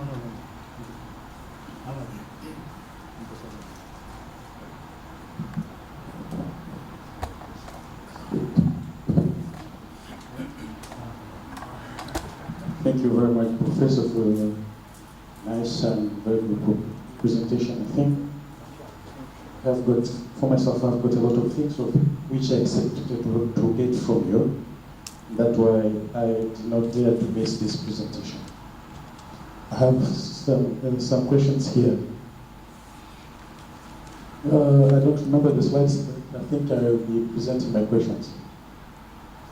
You were the CAG to the last government of the late John Pombe Magufuli. And when the aircrafts were bought in cash, you were the CAG. And when you were presenting, you said in auditing, you sometimes audit their ideas and processes. What is your view on this purchase or procurement of the aircraft of those times, as you were there also auditing the ideas and processes? What were your positions on that? Number two, we have heard currently one of the leaders of one of the pillars of the government saying I'm quoting of your last presentation, trying to say that the Bagamoyo project should be reconsidered. But during the past period, he was one of the members who was supporting that the project should not be considered. And currently he's saying that the project should be considered. What is your comment as far as the separation of power in pillars of the government is concerned, but also as far as corruption of minds to the executives is concerned, as per your presentation? Thank you very much. Three questions.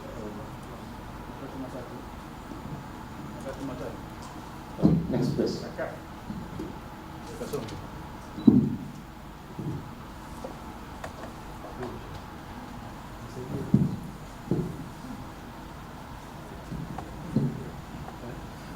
Assalamu alaikum. Professor, I've got two questions, nice and simple. The first one, when you're talking about to reform it, if we do that, first, who will do it, and who will be replaced with? That's number one. Number two, lifestyle. Who will have the guts to point a finger to someone and ask him or her about lifestyle when he himself, I think, will not be comfortable if somebody asks him the same question? Thank you.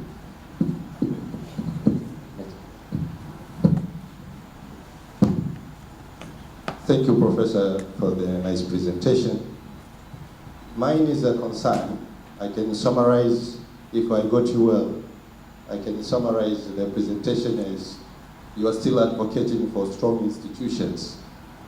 But my problem is philosophical. These strong institutions are made by people.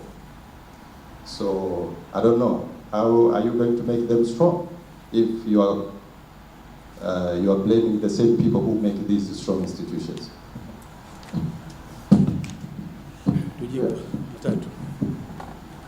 Thank you very much. We can start, I think. Thank you very much. I think I'm edible. You can hear me. Thank you very, very much. Question number one from my friend here. I think I must go on record.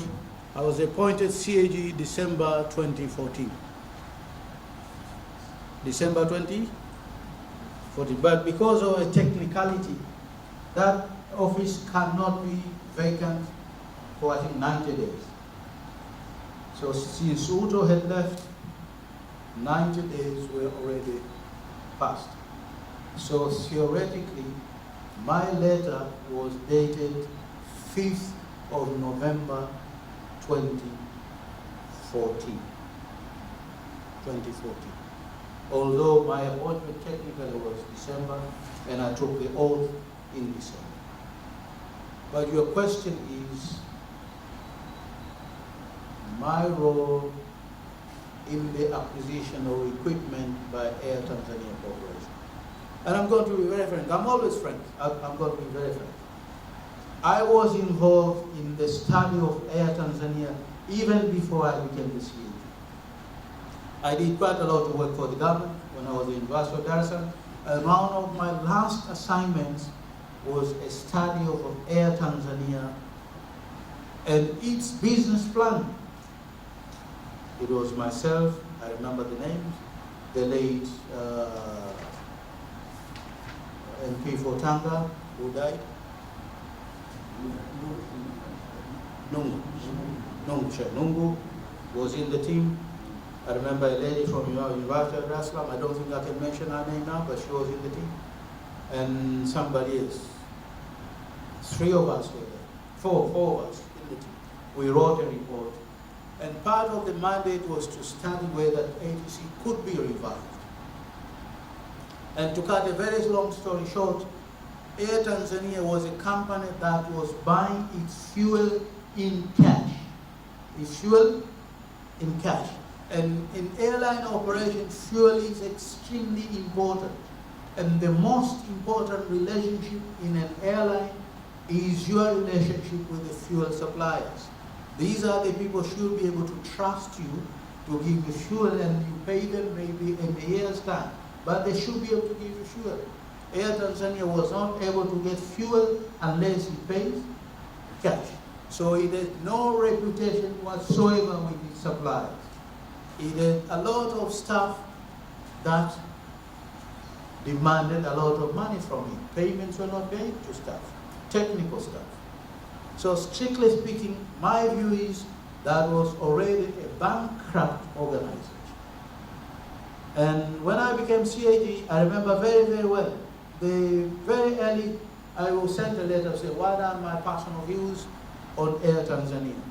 And I'm on record to say, no, don't do anything to this company. If anything, let us sell the company, pay creditors, not fully, because if you sell the company, you sell the aircraft, you sell that building there as well, and then you pay creditors a proportion of what you get. That is how you bankrupt an organization. You say, this organization is now dead, we don't have Air Tanzania anymore. My suggestion was not to buy any aircraft to this company, but instead, if you wait a few years, we should be able to give you 2 aircraft, Embraer, medium-range aircraft, and give it 2 officers at the airport, and management will stay at the airport, and they will see their operation, and then they can grow naturally. That was my position, and it's a position that has been given in writing. So I never supported purchase of equipment. In any case, anybody with their mind will not support paying cash for equipment. Because all airlines, even the richest ones, Emirates, they never pay cash. Even if they have mountains of cash, you never pay cash. Cash can be used, there's something called matching. You match your long-term assets against long-term liabilities. So if you're buying an asset that is going to be there for 30 years, you match it against an obligation to pay that is going to be equivalent to 30 years. That is proper matching. If you use cash, you're not matching. You're using cash to buy equipment that is going to last for 30, 40 years. From where I'm coming from, it fits one of our slides. It is essentially a stupid decision. You shouldn't do that. And I remember asking a minister that question. Because we had a problem of budget. I told the minister, what is this? You can't find enough money for me? I said, I can't because of these commitments we have given, and we have bullet payments commitments and we don't have enough money. He said, why did you accept to pay bullet commitments? You bought equipment and you're paying cash. You shouldn't do this. Oh, it is part of collective responsibility, which is nonsense. Because Mr. Nyerere said, if you disagree on something, put it in writing, argue a case. If it's not supported, what is the option? Resign. Honorably, you resign and say, I have seriously disagreement on this matter, here is my position, and I'm willing to resign because of this. But because of fear of loss of status and position, people don't resign. And that is what happened. And now we are going to be very, very sorry, because I'm sure one of these days, Air Tanzania is going to go down. Despite having all the equipment, it is not going to be sustainable. I can tell you today, give it a few more years, it is going to be a dead organization. Thank you very much. The next question, I think, is in Kasongo. Reformat, who will do it? I mean, right now, we have a leader who I think is willing to reformat. He is not reformatting yet, but I think given time and given advice, she should be able to reformat this organization. Because that's the only way. That's the only way. I mean, if you look at civil service, largely you have people who should not have been there, and they are there. In the past, you know your career progression. You start at this level, you come to this level, you come to this level, and then you know of the 3 of us, 1 of us will be promoted to this level. That is career progression. Right now, you have somebody being picked from SUA to become the CEO of some organization he doesn't know anything about. And that is not career progression. So we need to go back to the basics. How do you move people within government and do it properly? And that is the only way we're going to do it. And my suggestion is the top executive of this organization, this country, should have, the buck should stop there. We fail, she should fail as well. But I think she's going to do it properly. That is your one question. The other question was lifestyle audit, not comfortable. I know we are not comfortable, but we should be able to do it. We should get somebody who will say, no, I'm starting to do it, and then the result will be shown, and then effects will be there, and then somebody else will do it again. We need to start. And the best way of doing it, to start on your own. So suppose I think my suggestion is the Ethics Secretariat and the National Audit Office, these 2 institutions can get together and start to do it. Ethics Secretariat and the National Audit Office, they should put together a plan and say, well, this is the cabinet. Okay, well, these cabinets, we are going to do a lifestyle audit of all of them.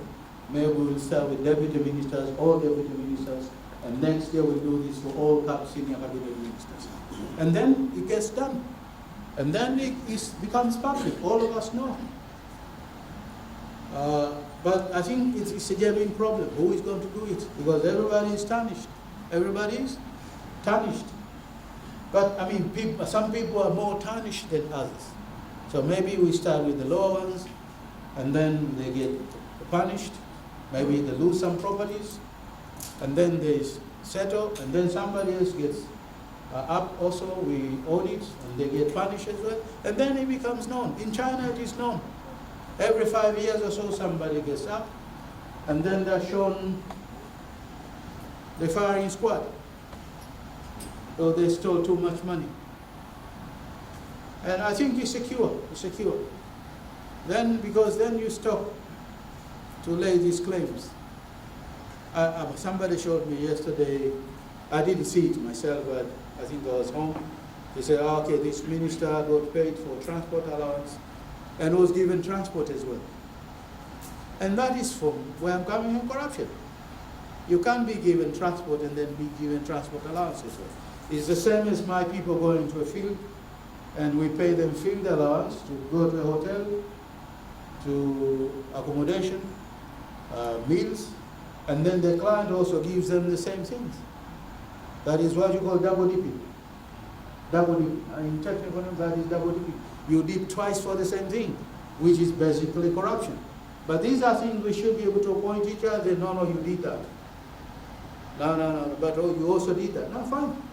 Show me how you can escape this. Here is the evidence. And then that is how we move. We have to be able to be frank and show each other where we went wrong. If we don't do that, then we're not ready to be doing it. I hope I've done justice to your questions, Mr. Kasongo. Strong institutions, do we start with people? This is not a theoretical problem at all. If you're developing a structure of any organization, you start with the position, empty positions. And you say, okay, here is going to be the general manager. The general manager needs the chief internal auditor. And then you say the chief internal auditor the chief internal auditor can report not to the general manager, but must report to the board of directors. Functionally.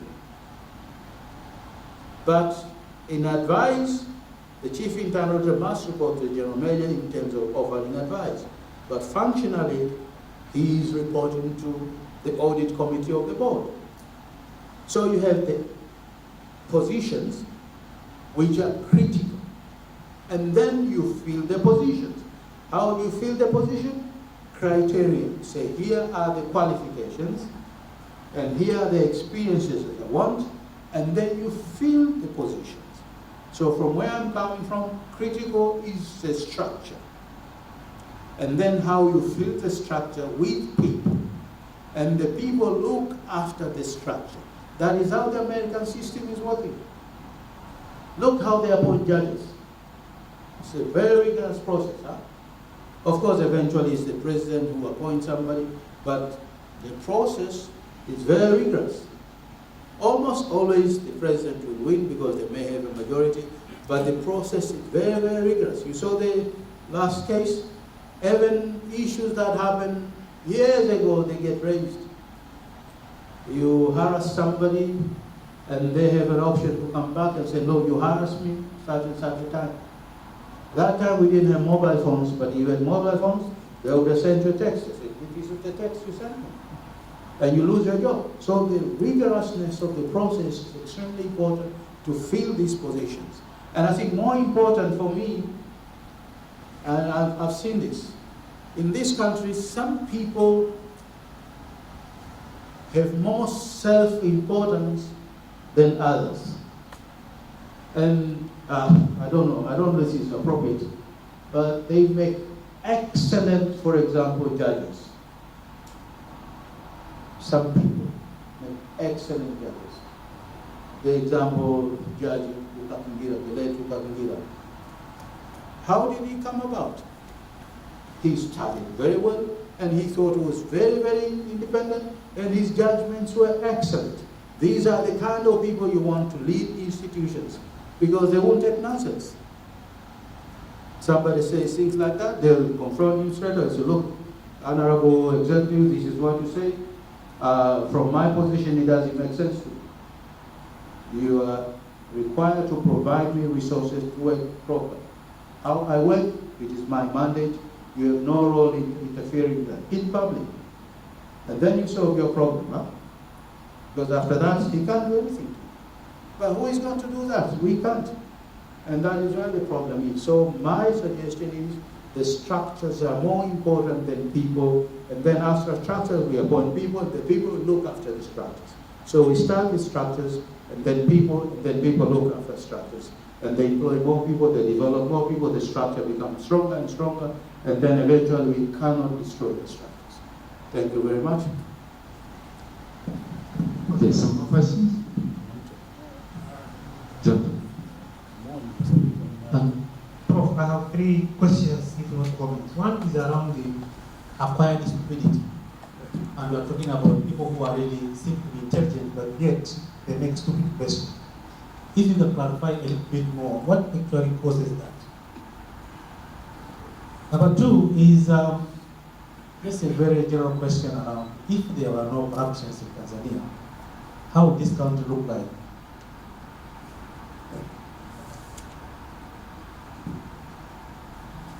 Number 3 is around the source or the society which brings up the leaders in our country, and you seem to suggest that the leaders are more corrupt than the society itself. You got the extent of saying that about 60% of people in civil service are in the wrong places, don't have the right people there. And my question is around, do you feel that leaders are actually not coming from the society, which is also corrupt?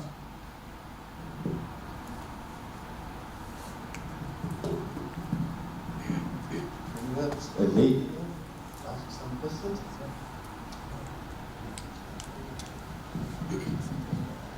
Thanks for giving this opportunity. Professor, for my understanding on your presentation, I have the 5th question here to ask you. So we need to change the system of governing in the society or nation so as to have or to omit this corruption. So if the leader or the current leader of that nation or institution, he or she is not ready to accept the changes so as to bring about development and to remove this corruption system, we as the citizens of a certain country, what should we do in order to avoid these circumstances? And another question is, I can recall on one of your tweets that you said that you cannot change the same problem, you cannot change the problem by the same people who have created the problem. So in our country, we have leaders, but these leaders are the ones who are in the ruling system since they have get that chance up to their time of resign or the time of retire. So how are we going to change the system until we have the same people who are not ready to hear our opinion on the changing? And another question, the last question is, why, for example, in the country like Tanzania, do we have the Ministry of Judiciary or the Ministry to supervise or to clear these problems of corruption, but until now, these systems are not being changed or are not being taken into consideration? Who is supposed to be blamed, and what should we do to avoid these circumstances? Thank you.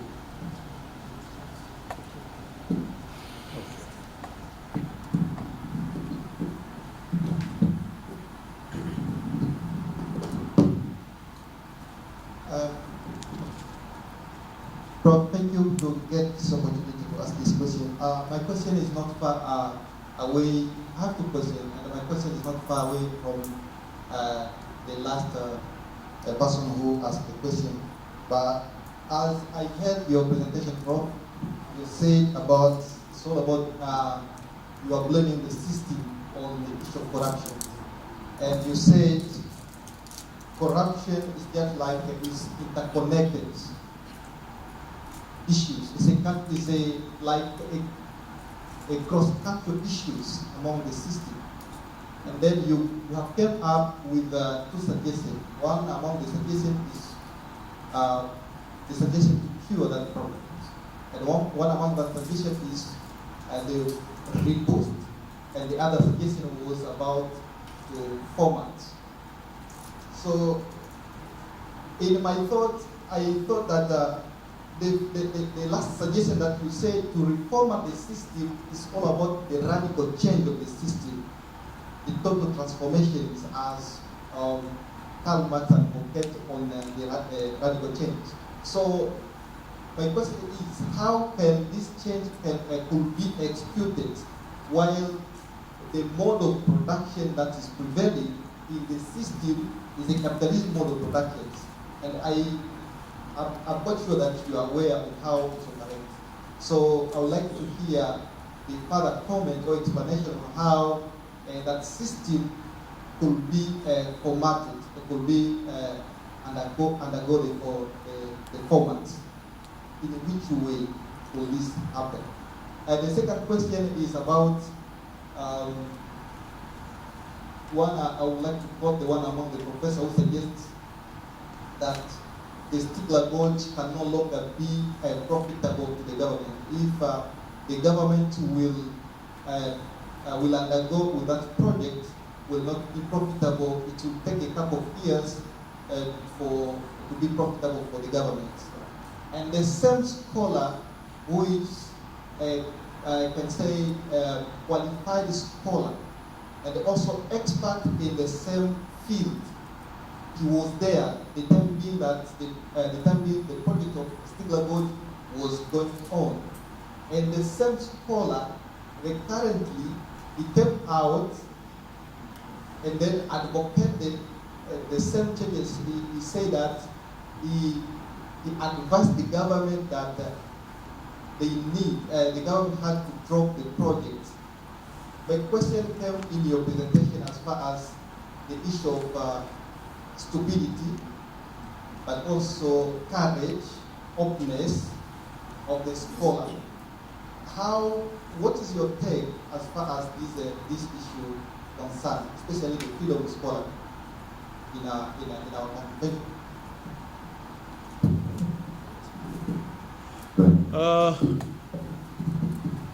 Thank you very much.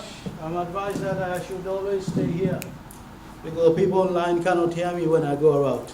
I really like going about, but I'll stay here now because we have these limitations. I'll start with the last question. People who had taken a position at some point and now they are taking the opposite position. Mzee Nyerere had an answer for this. And the answer is these people, you should sack them. Because if they had been faithful from the start, they would have disagreed and resigned. They would have disagreed and you cannot offer a two-pronged opposite position from the same person. That qualifies that person to be terminated from employment. And Mzee Nyerere used to do that. You cannot give an advice and then go back and agree on something else. If you do that, he'll tell you to resign immediately or he's going to sack you. That's the way to go. You cannot afford people taking opposite position after an event. That cannot be allowed. That is proper management. Stigler's Gorge profitability, I think the jury is out. I don't know whether it is profitable or not because I have not seen updated proper feasibility study of that. But I was advised once that it will take much, much longer for the dam to fill. So if it takes longer, then the discount period is going to be even longer. And when you do projects that exceed, say, 10 years, when you discount at the rates of maybe for dollar rate, 6-7%, the cash flows of the future become insignificant. And that is where the problem could be. Kama ku value minazi. Mafia coconuts, I remember doing evaluation of mafia coconuts way back in 1992. And 18 years was the time frame. Whatever rate you use, it is not worth it. So the logic then is to use the logic of our forefathers. You plant the seedlings anyway, and then the grandkids will come and harvest. Whether it makes sense today or not is really, really bored. I have land, I can put some tree seedlings, I put tree seedlings, and they'll benefit them in the future. Because in terms of cash flows, it doesn't make sense. And that could be the case with Stigler's Gorge. You remind me of the car parks at the University of Dar es Salaam. We borrowed money many years ago to put together the car parks, and they were supposed to be for pay. I did the feasibility study of that, and it wasn't worth it. It wasn't worth it to borrow to build the car parks at the University of Dar es Salaam. And we had a huge argument. I remember this lady, she was a marketing person. She came to the meeting and said, no, this is normal for businesses to borrow, even if when they have cash. You may have cash, you still borrow. And I said, that is nonsense. Why would you borrow if you have cash? If you have cash, you don't borrow, you use your cash to do whatever you want to do. That argument, I don't. But she was a senior person. I was a junior academic at that time. And her language carried her, and eventually the project was carried out. Until today, we never received a single cent from people who are parking. And it's a good project, but in terms of financial numbers, it wasn't worth it. But looking back now, even if it's not worth it, I think generally it's a good project. If we can do the same with the Stigler's Gorge, maybe in 50 years' time, our kids will come and say, okay, these people are quite intelligent to build this dam. Maybe it might be worth it. But as of now, because of resource limitations, my suggestion is always not to approach any project unless you have done proper feasibility studies. And if they're old, they need to be updated. You collect the teams and you do the numbers game, you justify a decision as of today. And then if it is not worth it, but you still want to do it, then you justify and say, look, I think it's not worth it. We have margins here that can be allowed, but we're willing to take a risk in 50 years' time. This could be a good project, so we're going to undertake the project, and we can see the logic. So that is the way you want to go if you want to go with these kind of things. This is your second question. Your first question is corruption, interconnected. How do you execute this in a capitalist mode of production? I don't think it depends on any mode of production. If you look at the example of Singapore, the first thing that gentleman said is Kuan Lu, huh? Yeah, he said pragmatic, which means do what is best for you. Socialist, capitalist, it doesn't matter. If it's good for you, you take it. So I think corruption is not good in a capitalist mode, corruption is not good in a socialist mode. So either way, corruption is not something we should be doing. So whatever mode of production we are in, we should always fight corruption.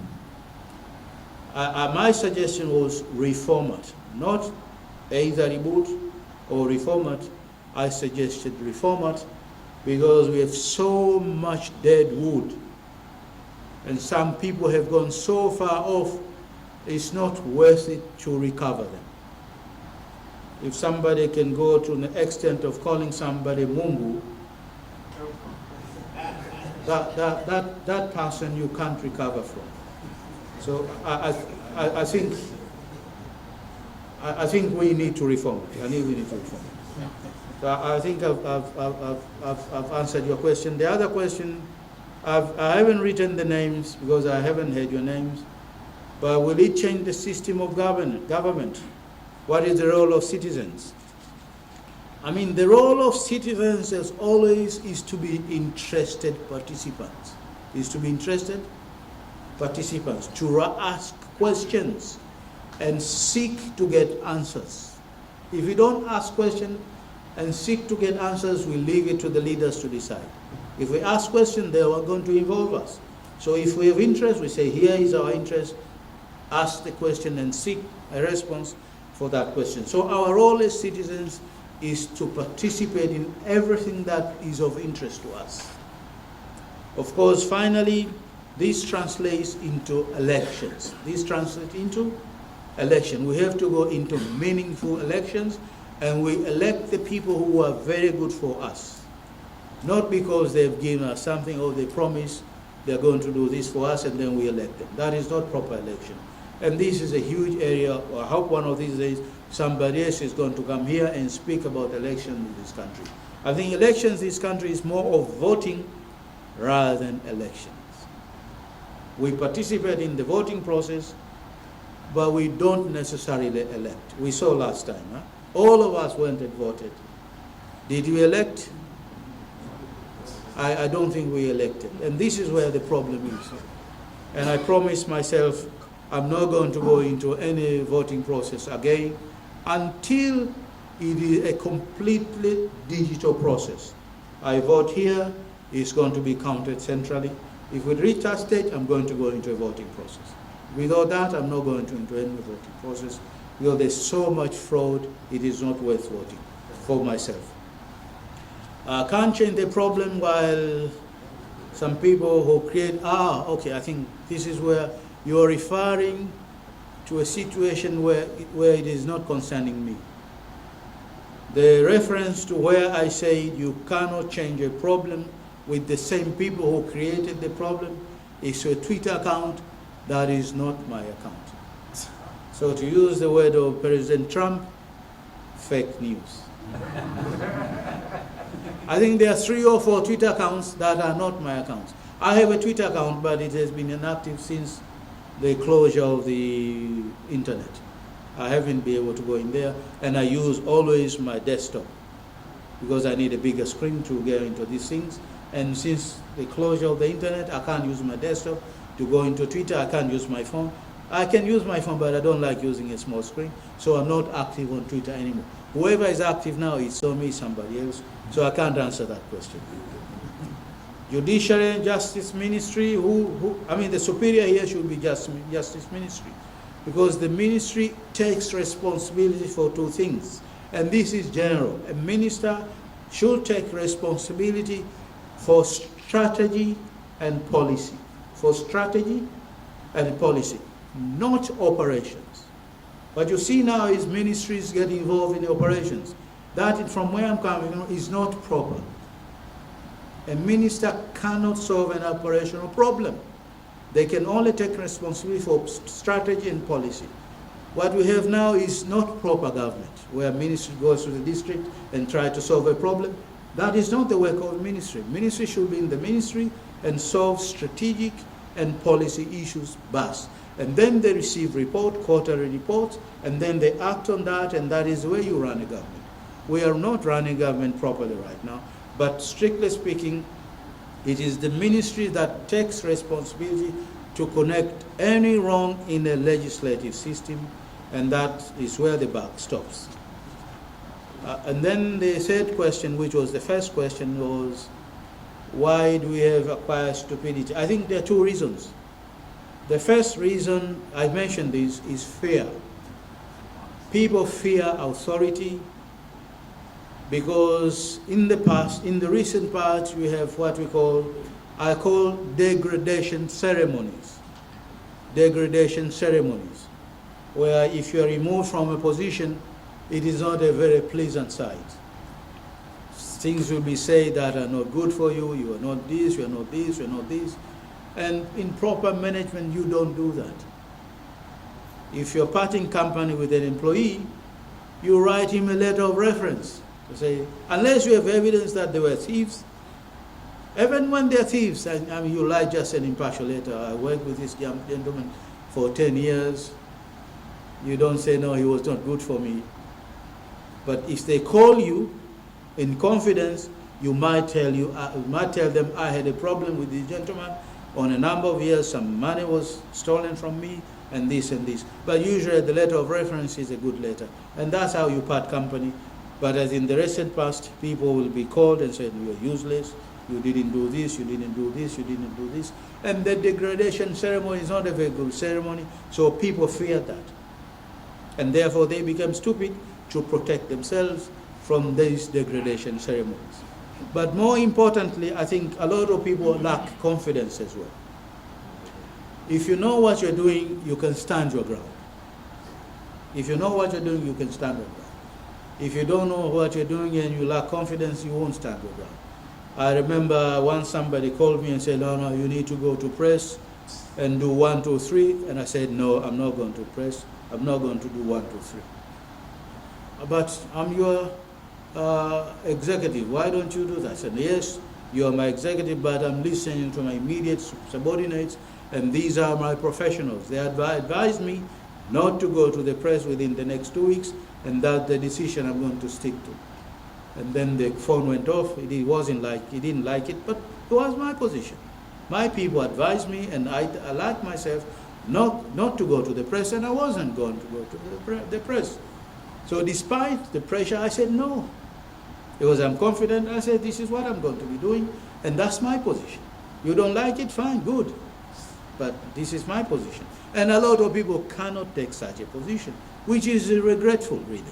Because these people are good. Some people are very good lawyers. They can stand their ground. They don't stand their ground. Some good people are very good engineers. They should stand their ground. They don't stand their ground. And this is very, very unfortunate. I think I forgot to give you that example here of Jangwani Bridge. Huh? Did I give you the example of Jangwani Bridge? It was on the slide, if you read the slides. I'm going to give you Jangwani Bridge because I'm going to refer to the Kiegea Bridge. Huh? The Jangwani Bridge was a disaster from day one, from design stage.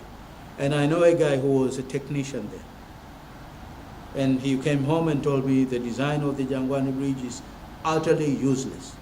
It's not going to be useful for you. Why? It is too low. There's going to be a lot of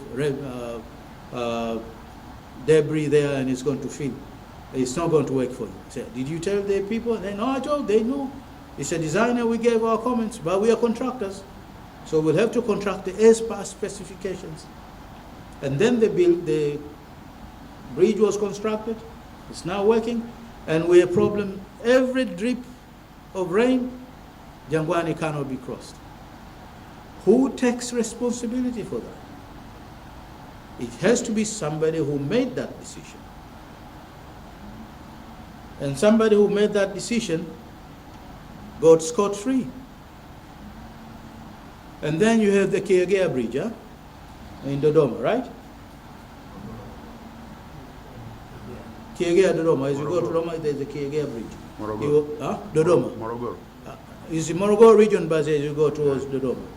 What happened there was the bridge was damaged by rain, and then the regional engineer was not terminated, I think he was removed from there, and then an acting engineer came in place, and then for some reason, the executive went and visited the bridge, and this gentleman comes, I know the gentleman, Engineer Saleh comes, he's a chubby chap, huh?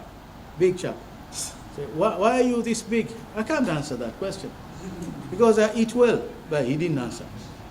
Why are you this big? And he was flabbergasted. What is this? Who are you? I'm the acting maintenance engineer. And he's been asked questions before the bridge collapsed. I have no way. I was somewhere else. I was brought here as an acting maintenance engineer. That should have been the response. But he wasn't given even that. Eventually the decision was, get these people terminated, including him, very specific, including him as well. Ideally, you want somebody to say, this decision is not proper. This guy takes no responsibility for this because this happened after the bridge had collapsed. But nobody did anything. And then, of course, he stayed away for 3-4 months. He got his salary, he stayed away for 4 months. But he was terminated, which is unfair in my view. But what was needed there was somebody with confidence to say, this decision was wrong. Even after the meeting there, you say, look, or you can even write and say, I was there, and this is what happened, and we have legal minds. This is what happened. My view is, your decision here was incorrect because of this and this. This should have been the proper decision, and my advice is, you do 1, 2, 3, send it on, and somebody will read it. But nobody did anything because of the 3 reasons: fear and lack of confidence. I think I've answered the 3 questions. Huh? Is the society too corrupt? I don't think so. I think we have a lot of good people. We have a lot of good people. Not all of us are corrupt. We have a lot of good people, and I think good enough to be able to run this country very well. Some are in this country, some are not in this country, but we should be able to use all the resources we have. All hands on deck. All hands on deck, and we can move this country forward. I think we can go to the last one now. Maybe we chop up.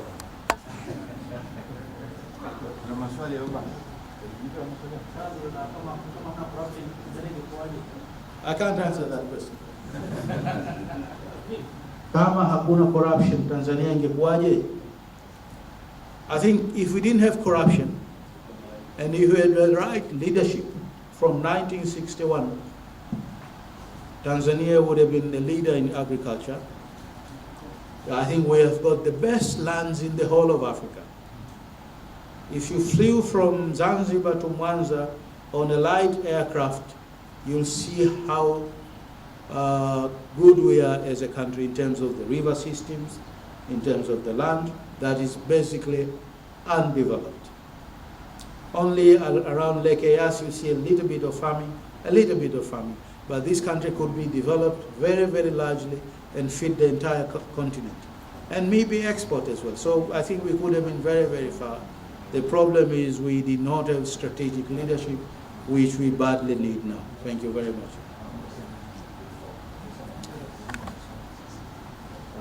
Can we have the last set of questions? Please introduce yourself first. Ask questions. All right, my name is Utafahamu.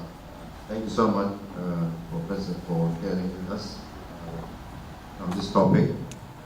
My question is related to corruption and political system. I've heard you mention about the legislative system, but I think from the works of other scholars, the like of Professor Prof, who wrote Political Economy of Tanzania, Decline and Recovery, he said that there are only 2 options to be wealthy in a country like Tanzania now. You are either doing business and politically connected, or you are a public official having a side business, okay, of which he connects this with some form of corruption. So I want to hear your take on the political organizations that we have and their contributions to the corruption crisis that we have. That's one. Second, being a former CAG and also being someone who's always interested to read CAG reports, I see always no names are mentioning for the corrupt people in the reports.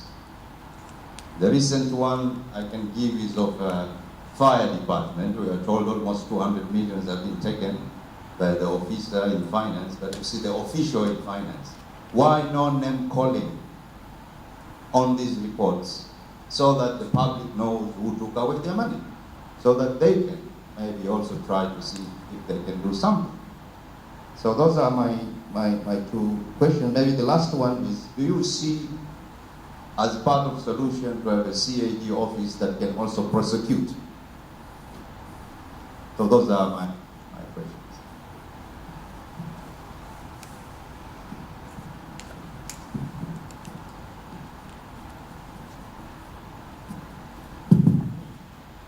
Thank you, Prof, for the presentation.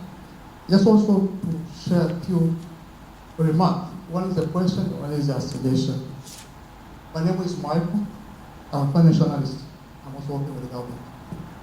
I had a question asked by my colleague, the last speaker, about audits not mentioning names, but it's not all audits. I've also got some of the audit reports where the names are mentioned, the position, and where they are. But the problem is why this audit recommendation are not worked by the government. That is the question. And I just want to say maybe there are two sides of approach. There are those who are implemented for some reason, and there are others which are not implemented for some other reason. I think Prof will respond on that. What is actually happening? And I have a case. I call one of your audit reports in one of the organizations where 1.7 million USD and the 802 TZ shillings were based by one of the institutions. The names was mentioned, the position, everything, but that report, I don't know if there is anything happening since 2019, when I read that report. So my question is, what's actually happening to the government, specifically where audit recommendations are issued, but the non-implementation is being done? And what do you think needs to be done on that area? The second is, I see that some of officials, government officials in some areas, where do obstacle the registration in some of the acts which they are actually responsible to work on it. I have one case where the minister is responsible to appoint, and the act states exactly which person needs to be appointed and when it to be. But if it goes against, take someone from the street, what actually needs to be done for that person? Nobody's happening in this country. And that's the act actually happening in some of the audit spots which are already. Thank you very much. Let me end up here. We're going to take the last question here.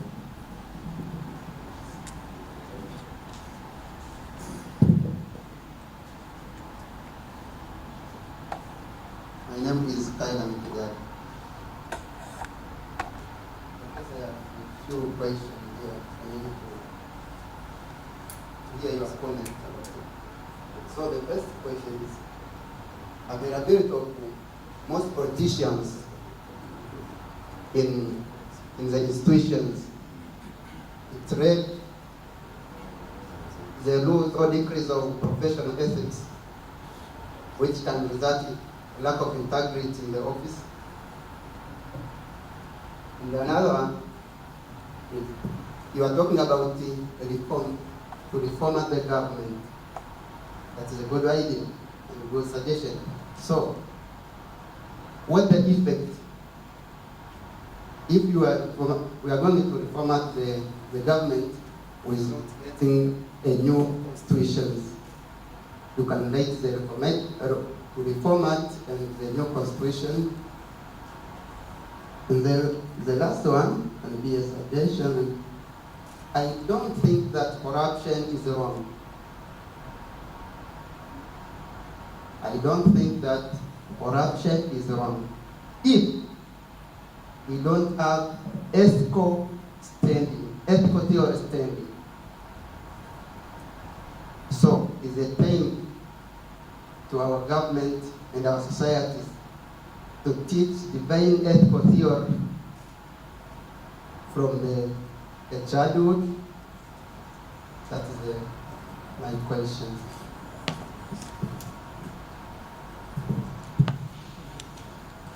Yes, Professor. Thank you very much. Thank you. No, we can't. We can't. We gave 3 opportunities, and that's it. I think we need to be quite strict. We can't. Go ahead. We can talk after here. We can have a conversation. I'll make myself available to you, no problem. But in terms of what we agreed, 3 sets of questions, 3 times, done. I'm going to start with my friend Khalfan Abdallah, corruption in political systems. 2 ways to be successful. Business, politically connected. This works here, but works everywhere else. It works in New York, it works everywhere else. Business people always will look for political connectivity because it makes life a little bit easier. What is happening is they don't allow politicians to get into their business. So there is separation there. When you need them, you can all have a cup of coffee, build relationships, solve a few problems, but you can never take part in my decisions. What we have here is actually politicians getting involved in business. They call this political entrepreneurship. Political entrepreneurship. The reason you get into politics is because you want to make money in politics. And a lot of these politicians are like this. I know a person who became a special, they call them special MPs, huh? Special seats MPs. And all of a sudden, she owns a certain, not disused, but it's kind of a scrap parastatals that has a unit that still is functioning. That unit is able to treat timber. So she has interest in that, and she only operates that unit that treats timber. And she makes a lot of money. So the reason she went into politics is because she could use her political connections to get access to business opportunities. And a lot of our politicians are like that. And this is something we should be able to prevent. And one cure is the lifestyle audit. You came in without anything. 5 years, you own a property, you own this, you drive a S-Class Mercedes. Explain to us where you made this money. You cannot explain, the property goes away. And then you say, no name calling on the CAG is reporting. I'm not sure about this. I recall in the past, you will see names and their positions. It depends on the level. If you went to the specific, the abstract report will not have named, the abstract report. But you went to the specific report of an organization, the name will be there. So the parliament has access to these names and they can act if they chose to do so.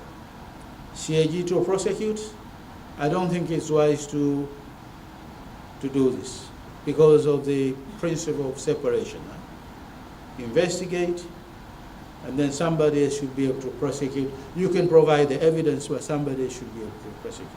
The only thing I would suggest and support is penalties. You know, you go into the field, you want a certain voucher, you're told, oh, the voucher is not there. And then it's not material enough, so you say, okay, you report these vouchers were not available to me in the course of the audit.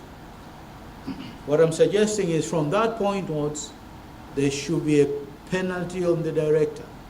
You're going to lose 10% of your salary until the voucher is found. So he's going to be working very hard to make sure that the voucher is found. We got 10% of the salary, the months 1, months 2, months 3, and it's not going to be recovered. This money is going to go away into a central pool. So this is docking penalties for non-provision of documents. That is not prosecution. It's availing documents. You fail to avail documents, the CAG's office should be able to penalize you for that, and then you provide the information, the penalty stops. That is, elsewhere that is what is happening, but in this country you cannot do that. I think we should be able to do that as well. I think I've more or less answered the number of questions from you. Michael, mentioning names, we covered that. Why recommendation not worked on by the government? I think there is just one reason. The reason is there is no follow-up arrangement. One, we don't have a database of all recommendations. If we had a database of all recommendations, we'll have recommendations from 2013 up to 2021. And then we'll say this recommendation was implemented this was not implemented, this is under implementation. And then that database gets shared between the CAG's office and the Parliament. And the Parliament is going to see that they've dropped the ball here and here and here. When I was in office, we had created that database, and I think it's still available now. The only question is to push it to the Parliament. Remember, the problem we had at one time was when there was an election, they would say this is a new Parliament. So whatever happened in the past, it happened in the past, this is a new Parliament. And I remember being told that once, that all the recommendations last year, they are gone because this is now a new Parliament, Parliament number 11. Parliament number 10 is Parliament number 10. We're going on now with new life, which is not proper. Recommendations should be recommendations until they are implemented. So if you have a database and the database is formal, then it gets handed over. The new Parliament, these are the recommendations outstanding from 5 years ago. You still have a responsibility to make sure that these recommendations are implemented. That system does not exist as of now, but it needs to exist, and that will be a cure, and we will avoid a lot of the problems we had in the past, because then you'll say 2013, here are 11 recommendations, none was implemented. And then that proves you did not implement recommendations. But right now it's going to be my word against your word because we don't have a database. We should have a common database within the audit office and the Parliament, and then we can go through all the recommendations and then point responsibility. Why did you not follow up this recommendation? Why do you not follow up this recommendation? And that currently is not being done. You know, when you hear somebody say what you receive in the Parliament are just queries, you know we have serious problems. And nobody raised that issue. Somebody say, well, what we receive in Parliament are queries. Queries are first level findings in the field. And then they get cleared, and then they remain outstanding. And then if they are material, they form part of the report as part of your findings. These are substantive issues that go into the report. They're just not mere queries, but somebody said these are just queries. And nobody pushed back to say, no, you're selling us fried ice cream. What, people get sold fried ice cream all the time. Can you buy fried ice cream? You can. In this country you can buy fried ice cream. And it's not proper. It's not proper. Because then as citizens, we get taken for a ride. We should not allow that. So the answer is database. By the audit office, shared by the Parliament, over a long period of time. Even when there is transition in Parliament, the database of recommendation has its life and will keep moving on. And then we can push responsibility to the Parliament that actually you did not implement recommendations of 2010. You did not implement recommendations of 2015. You did not implement recommendation of such and such a time. Because then there's going to be evidence of a database of recommendations, and that will be a cure. And then you had a question, obstacles to appoint, not to follow the law. I've seen this several times, where the minister is supposed to appoint. Look at this, for example, the best practice requires that every board must have a professional accountant sitting in the audit committee. Every board must have a professional accountant sitting in the audit committee. But minister will appoint people and no professional accountants are appointed, which is basically not best practice. But who should act?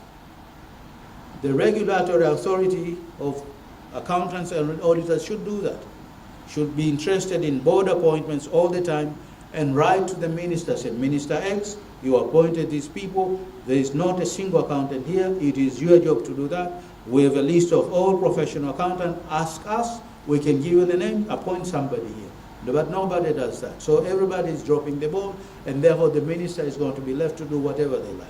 But even when the law says appoint somebody from such an organization, even that is not allowed, and it's up to the auditors to point that out. When I was in, I will always make sure that the appointment of boards is highlighted and we point all these matters out, they need to be pointed going forward. I think Michael have done justice to your question. Kaila Mikidadi, this is the last one now. Availabilities of most politicians in offices, I'm not sure. But I think we fought this war and we accomplished it and make sure that politicians are not appointed. I don't think there are politicians anymore in boards of our parastatals because that was a fight. And I think it was resolved that no political appointees, no MPs will be appointed in board of directors. I think that is still the case now. So I don't think this is happening anymore, but it happens. We have to point it out that such and such a person should not be fitting in a board of directors. You remind me of my life as a director of one of the companies, and we had one MP in the board, and that MP was virtually useless because he will come to meetings very early and he would say nothing from the start of the meeting to the end of the meeting. Once the meeting is closed, he'll go to the secretary of the board, wanted his bahasha. And we told, look, in this organization, we don't pay like that. Payments to directors are made quarterly here. So wait until the end of the quarter, you see money in your bank account. And he didn't like it. You know, I need to be paid now. Yes, you need to be paid, but the policy is we pay quarterly. But then after some time, the other guys asked me, who is this guy? Why is he not speaking anything? And then I went to the minister and the minister, I have a guy in my board who is virtually useless. Please get rid of him, gave me somebody else. And he was a guy I knew, the minister, and within a week he got rid of the chap and he went safely to where he went to. And that's the way you want to operate a board.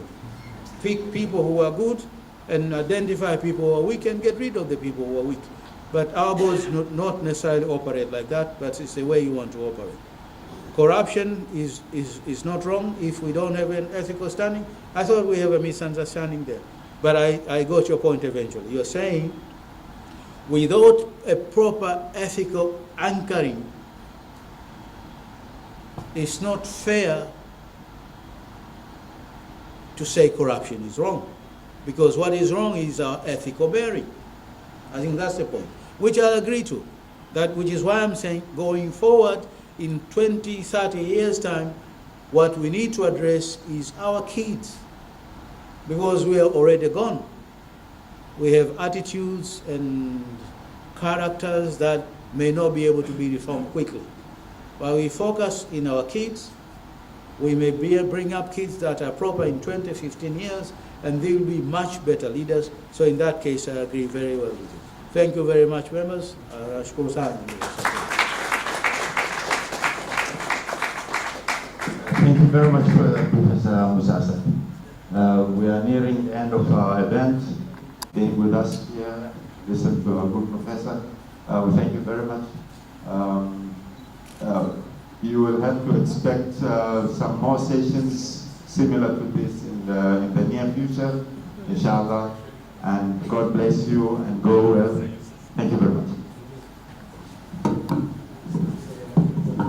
On behalf of all the attendees and on my own behalf, I would like to first of all express our gratitude to the management of Muslim University of Morogoro for arranging such a wonderful and educational meeting. And it is my hope that they will keep up to their word of making this series work. And if this is one, then we expect to have many more enlightening lectures such as this. And secondly, as you will agree with me, I think there is not sufficient words to express our gratitude to Professor Mussa Assad for the enlightening lecture which he has given us. It has opened our minds of a lot of us. There are things which we did not know, and if we did, it was just very, very on a sketchy point.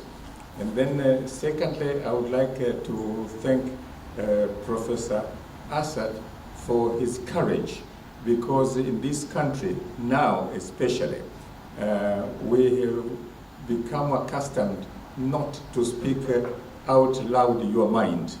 You know something, you'd rather just speak to either your wife in the bedroom, or if you want to make an audience, then you speak to your children at the dining table. Thereafter, you don't speak anything. So, Professor, for that, I thank you very much indeed. Lastly, I would like to commend you, sir, for your principles, which you have displayed here aptly. You said at the beginning that you will be taking 3 questions at every session, and when you were asked to take the 4th question when you were about to close, you said no, we had agreed 3, and you stuck to 3. Very few people do that, sir. Thank you very much indeed, and God bless you.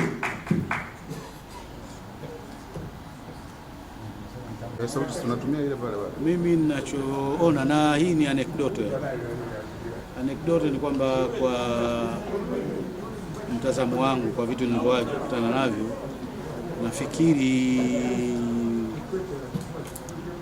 tuna watu wengi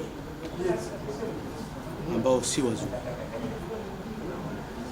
Kuna watu wengi ambao si wazuri au hawafikii kiwango ambacho tunakihitaji. Tatizo langu moja tu, unajua, unapofika mahali ambapo unamuona mtu anakosea na huwezi kusema kwamba huyu mtu anakosea, mnakuwa mmefika mahala pabaya sana. Sasa si lazima umkosoe waziwazi, lakini angalau basi andika, useme, mheshimiwa, nimekuona ufanya kitu hiki na hiki na hiki, nafikiri jambo hili kimsingi halikuwa sawa katika eneo hili na hili na hili, rai yangu turekebishe hapa na hapa na hapa. Akipata rai hiyo kwa mtu mmoja, huenda atakasirika. Akipata rai hiyo kwa watu 10 kwenye kabineti yake, hawezi kudharau. Ikiwa the whole cabinet imefanya jambo hilo, lazima asikilize, lazima asikilize. Tatizo letu kwamba watu wetu wote wamekuwa waoga kiasi hicho. Kwa hiyo imefika mahali mpaka kila mtu ananyamaza, kila mtu ananyamaza. Na kwa kweli hilo nafikiri limetufikisha sehemu ambayo si nzuri. Ndio maana nasema what we need ni reformative, sio rebooting. Sasa anecdotally, mimi reformative ni kwamba 60, nimesema tu 60%. Inawezekana about 60-50% ya watu tulionao hawafai. Tuwapige chini, tuanze upya. Tuanza na wale 40% ambao ni wazuri zuri kidogo, tutajenga after that.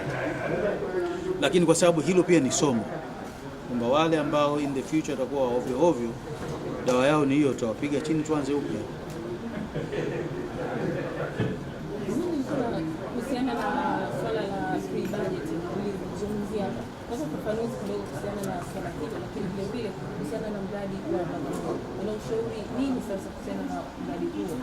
Mimi nitakwambia kweli, sijasoma project ya Bagamoyo, sijaisoma, sijaipata, sikuwahi kuipata.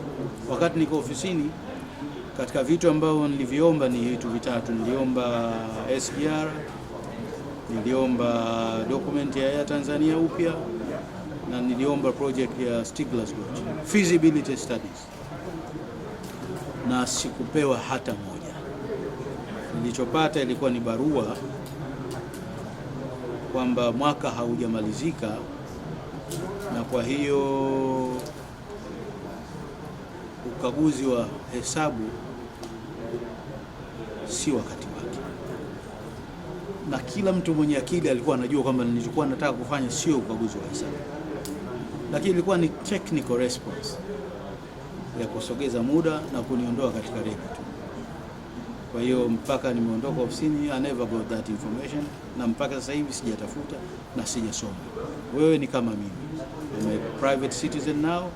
Ikitokea taarifa hiyo iko wazi, tutaisoma na tutatoa commentary. I'm very good in analytical work ya business plans, ndio mainstay yangu wakati niko chuo.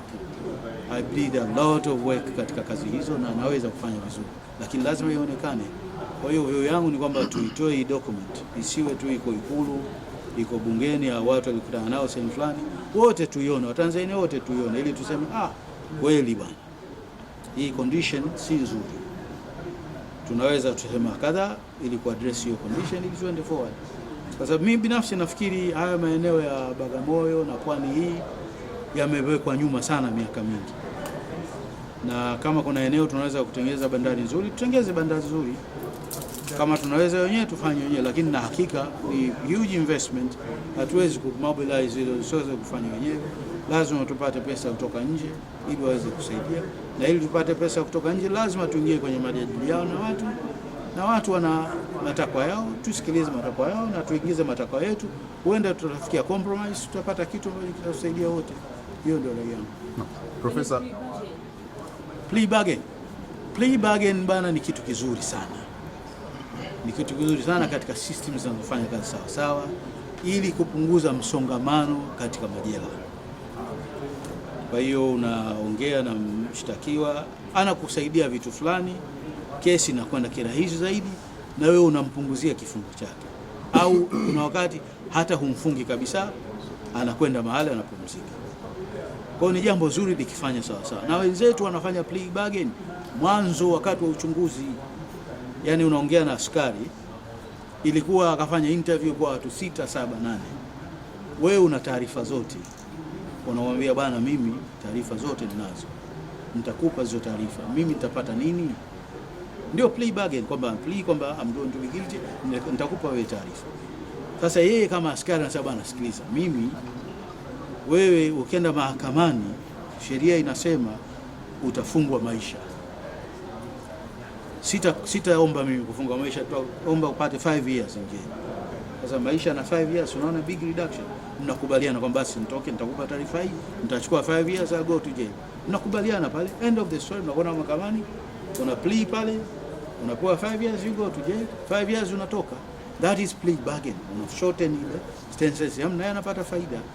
Hii plea bargain yetu ni high level, DPP na watu wa juu ndio wanaamua. Tatizo ni kwamba uamuzi ule sisi hatujui basis yake. Ikiwa huku chini kuna recording, wenzetu wanafanya mpaka video recording. Umuinterview mtu mpaka video recording. Hapa kwetu interview yetu unapigwa bakora na nini, which is illegal. Kwa wenzetu ni illegal. Hapa ni legal. Mtu anaweza kupiga ukasema kitu ambacho huwa na intention ya kusema. Kwa hiyo recording iko pale, kwa hiyo kama kuna plea bargain mnaiona wote. Na ni public information. Naiona pale, this is okay, hatuna tatizo. Ndio nilikuwa jibu langu. Umezungumza kwamba uko sawa kuangalia business plan itself. Sio mimi peke yangu, tulikuwa timu. Suggest kwamba pengine wangeacquire employee mbili kwa kwanza, then biashara ikakuwa yenyewe. Sasa ndio haikuwa, sasa ilikuwa tuue kwanza Air Tanzania ife kabisa, ili wale wanaodai pesa tuwalipe kile tulichokipata. Kwa hiyo ndege ziuzwe, asset zote ziuzwe, kitakachopatikana proportion ya madeni walipe watu wote, ili tumalize madeni. Sasa hivi madeni bado yapo. Watu walikuwa wanadai zamani, watadai tena sasa hivi. Sababu kampuni ile ile ni.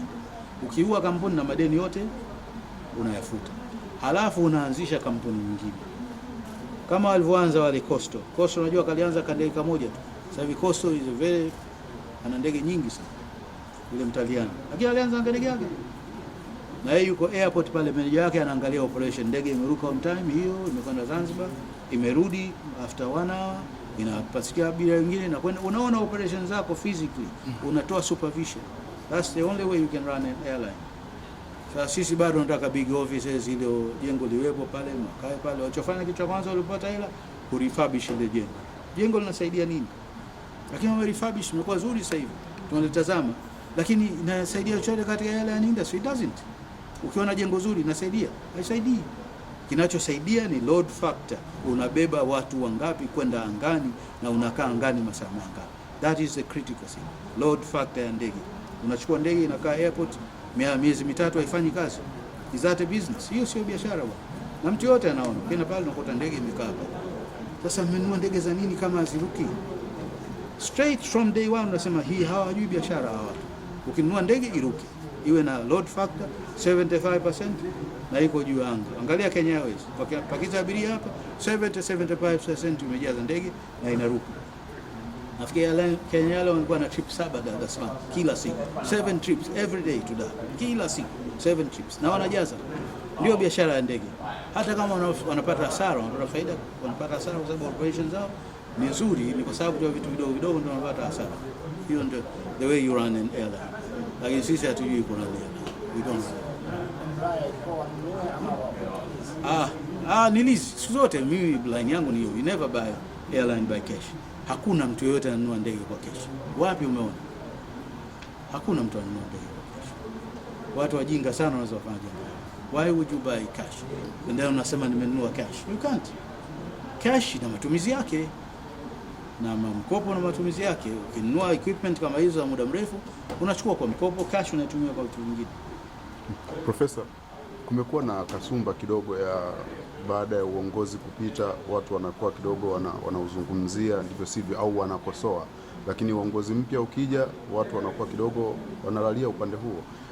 Na hii ni kwa Tanzania, lakini inaweza kuwa ni kwa Afrika pia. Wewe kama kiongozi sasa, hili linaweza likawa na madhara gani kwa taifa? Lakini nini kauli yako kwenye hili? Ni jambo la kawaida kwa binadamu bwana. Binadamu wengi ni opportunist. Wengi ni opportunist. Karibu wote ni opportunist. Sema wengi, lakini karibu wote ni opportunist. Unaangalia upepo unakwendaje, you align yourself with that. Sasa wakati ule ilikuwa mambo yako hivi na hivi na hivi, unasema fanya hivi, tumbua, do this, hata kama legal process haifuatwi. Na hakuna mtu mwenye akili atasema look, unaweza kumtumbua tu mtu bila legal process, but we allowed it, tulikuruhusu hilo jambo. Na haikuwa sawa sawa. Wakati ule ilikuwa wakati kusema bana, hii process ulioifuata sio sawa sawa. Huyu mtu ana rights zake, hujafuata rights zake. Kwa hiyo kuna watu waliunga mkono wakati ule, na sasa hivi wanaunga mkono tena vitu ambavyo completely the opposite. Lakini hao ni opportunists. Ndio katika watu ambao wasema ni deadwood, watu ambao hawatusaidii katika nchi yetu. Inahitaji watu ambao ni critical all along. Wakati ule wamesema kitu hiki na wakati ule wanasema kitu kile na wataendelea kufanya kitu ambacho ni correct kwa ajili ya nchi. That is the way to go. Nitosha. Jamani, tunashukuru sana.